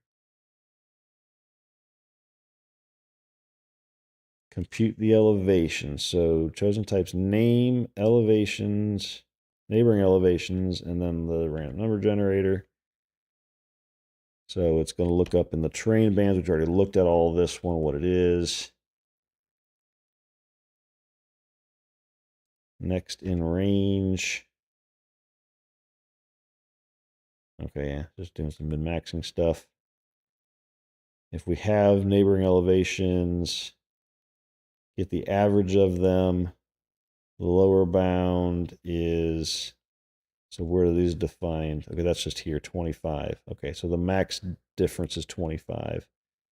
So the average plus or minus 25.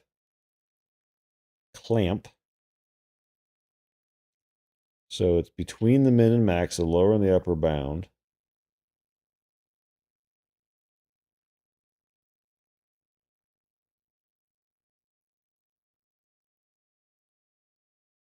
Okay. And then the max between 0 and the mid, just to make sure we don't get a weird negative value somehow. Which I guess if you have averages and you go negative in there, I could see that becoming negative, and then you just say 0. That makes sense. Band min and max over 10.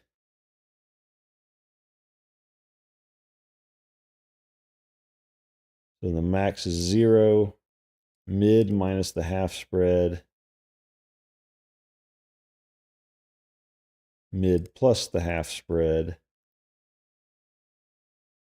Wait, so this is the max of 0 or mid minus the half spread, and then mid plus the half spread. Yeah, so we won't go below 0, but then it'll just be up. So, okay.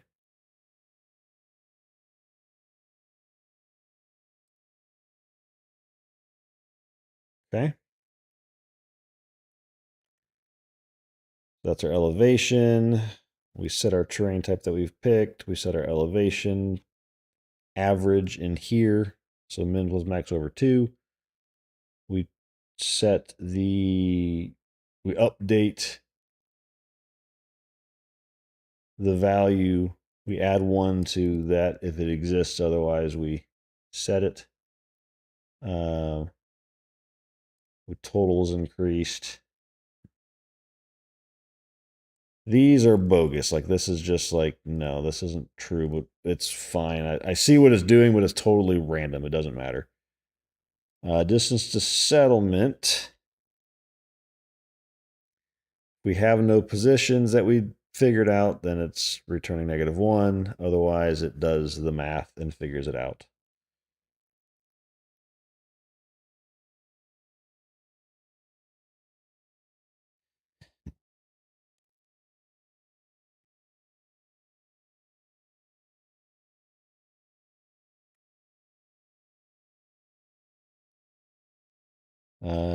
Build weather JSON. That's just doing, well, let's see here. If it's low, it's greater than equal to 18. High is greater than equal to 8. Otherwise, greater than equal to 14. Yeah, that's got to be Celsius. It doesn't say that, but it's definitely Celsius. Which I think is fine. I'm okay with it. It doesn't need to be Fahrenheit. I think Celsius is fine. I like metric way better anyway. Which we could use Kelvin, and that'd be even crazier. And then we define it and we save it. So, okay. And then we rinse and repeat every single one. And then that returns its results. So that's all the tests. This is the actual work. Generates it, and then it commits it. I mean, it looks decent. What does the output look like? It's probably going to look similar to what I did. Maybe with the fix, it looks better-ish. I don't know. It could look way worse. I don't know. Now it has to be visualized because I can't picture anything in my head looking at this list.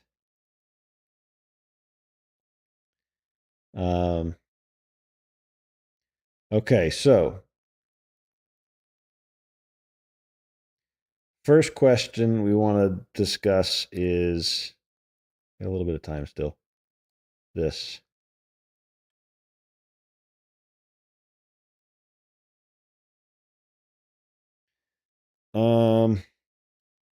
I want to go over the seeding you added for subland plot generation. And these are some notes I took while thinking about it. And I'm leaning the latter where it is optional,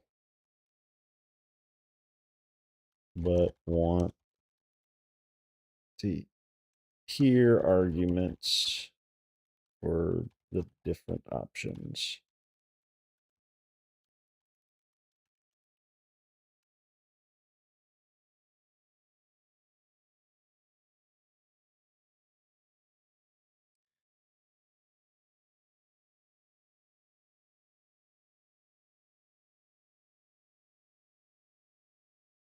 Okay, bud.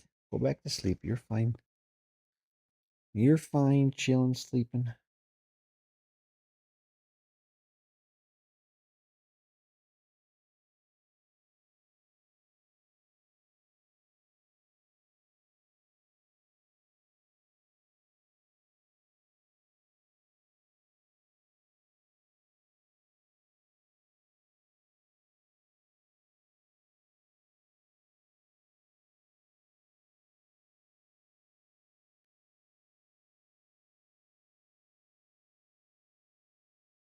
Is land block drive seeding actually a world seed? Narrowly, no. For land block seed derived from the land block's own GUID isn't shareable in that sense. It's downstream of a random value, not a substitute for one. But today in practice, it functions like one. The start region's 51 layout is hard-coded with fixed GUIDs and a migration. Every fresh server that runs migration gets identical land block IDs for the entire starting area. Identical drive Cs, identical starting area every time. That's exactly to generate the same starting world from scratch scenario. It explicitly puts off the table. Exactly. Dynamic first boot generation will remove that specific problem, but only once that migration work actually happens. And I wouldn't want to leave it violating the ADR in the meantime.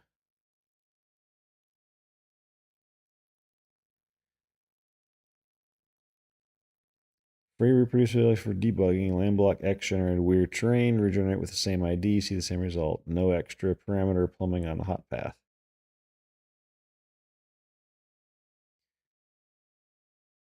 Unambiguously satisfies the spirit today, not just after a future refactor. No reasoning required about whether GUIDs happen to be random enough. Matches no pre-generation, no seeding requirement. Literally, testing is still fully served. Explicit needs and unit tests. An element override path if you want to produce A/B comparisons while tuning config. Fits your stated intent well. And with null by default seed, force regenerate naturally gives you fresh terrain each time. Useful for exploring algorithm config changes, while still letting a test harness pass a fixed seed when it specifically wants determinism. I take the nullable seed option. I agree. It's the one that's correct under both, rather than being correct only after the later work lands. I'm going to implement int seed and that. Also the kind of resolved decision Claude wants captured in there.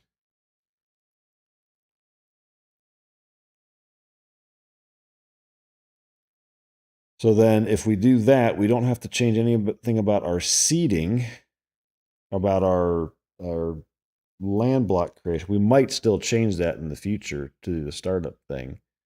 But for now, I don't think it's hurting anything because it will generate differently if I so choose, right? So I can generate it once and generate it again. It'll get the same thing. Yeah. Yep. Nope. I think that's the route to go. So yes, let's make that change now. And my mouse just fell off my lap.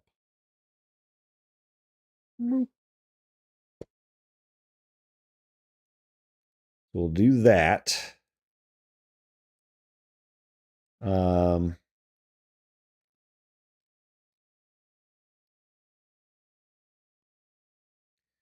The other one was the other change in the, not the elevation bands, but the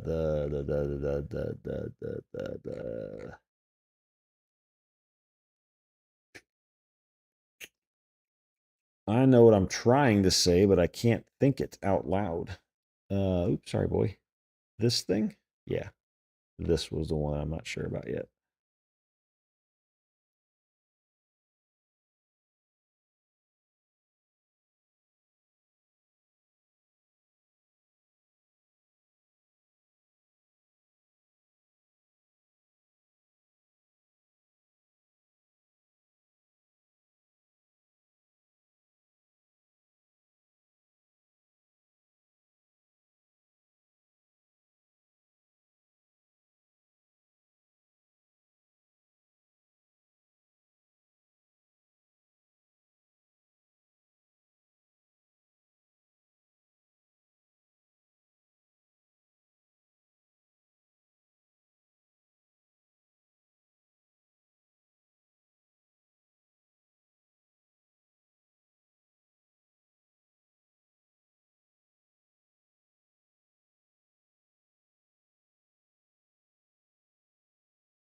Yeah, then once we build the, I don't think, if we look at,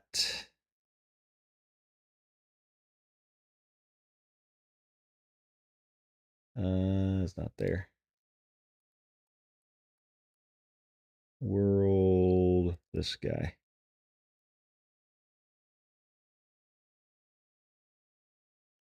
What we don't have here is this, if we do want to seed it, the ability to seed it. Like that's going to have to get added here. That's fine. We'll get to that, but we do have to do that.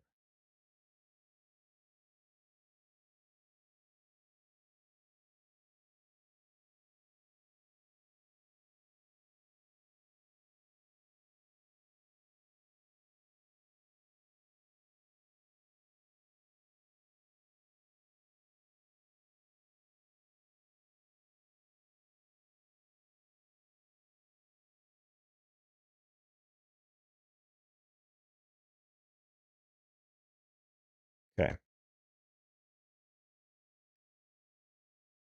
So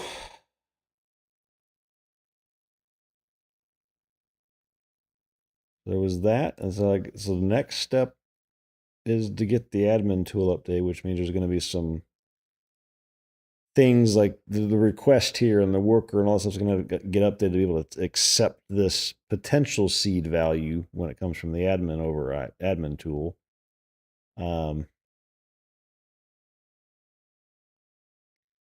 But it should be able to handle that no problem. That's not going to be complicated. I'm at least happy with what it converted this into, right? It does the couple of things it pointed out with how it was multiplier on top of multiplier on top of multiplier kind of accounts for maybe why it's so much more random than I want it to be. Possibly when that does it that way, it won't be as random. We'll have to see. But that's going to be a visualization thing, and we'll look at that tomorrow, I think.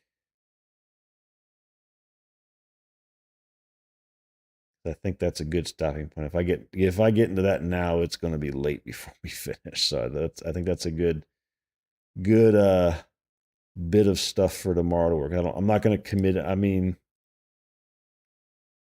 I could commit all of this stuff just locally, just so that we can see what it changes tomorrow. But I think it's not a big deal. Yeah, just go ahead and commit it. So initial sub land block generation implementation. We'll just commit this locally so that when we do changes tomorrow, we can see. I might push this too, just in case, computer takes a dump overnight while it's turned off. I hope it doesn't, but it does, and then I won't be streaming tomorrow in that case. But no, better not. I'd be very, very unhappy because then that's money to spend to fix it. Okay. Well, I think that was very productive. That got my janky code from my MVPs and tests that I did in the past 10 years converted to much less janky code with a real name for calculating distance between 2 points. I like that. The only thing I noticed, and I didn't call it out while I was looking at it, but I was thinking about it, was I did notice in, where is it? The compute distance to settlement. Well, it is an int. Okay, so it's doing it with a double and doing a square root into a double, but then it rounds it to an int. If it's less than or equal to 25, then it shows that. Otherwise, it's -1. So never mind. I was thinking that this distance was going to be some weird decimal in there. I don't want it to be decimals. It's just going to be an int. Cool. Never mind. I thought it, and I was wrong, and I'm glad to be wrong because didn't want to fix that. So we're cool. All right. Well, I'll call it there. And nobody's that I follow streams during the week either. Nope, nobody's on. So we shall call it. Thank you all for watching, and we will pick up here tomorrow and hopefully get a visualization of what one of these looks like, and see how bad our algorithm is and tweak it from there. So, all right, have a good evening, morning, afternoon, wherever you are. I'll talk to you next time. Bye.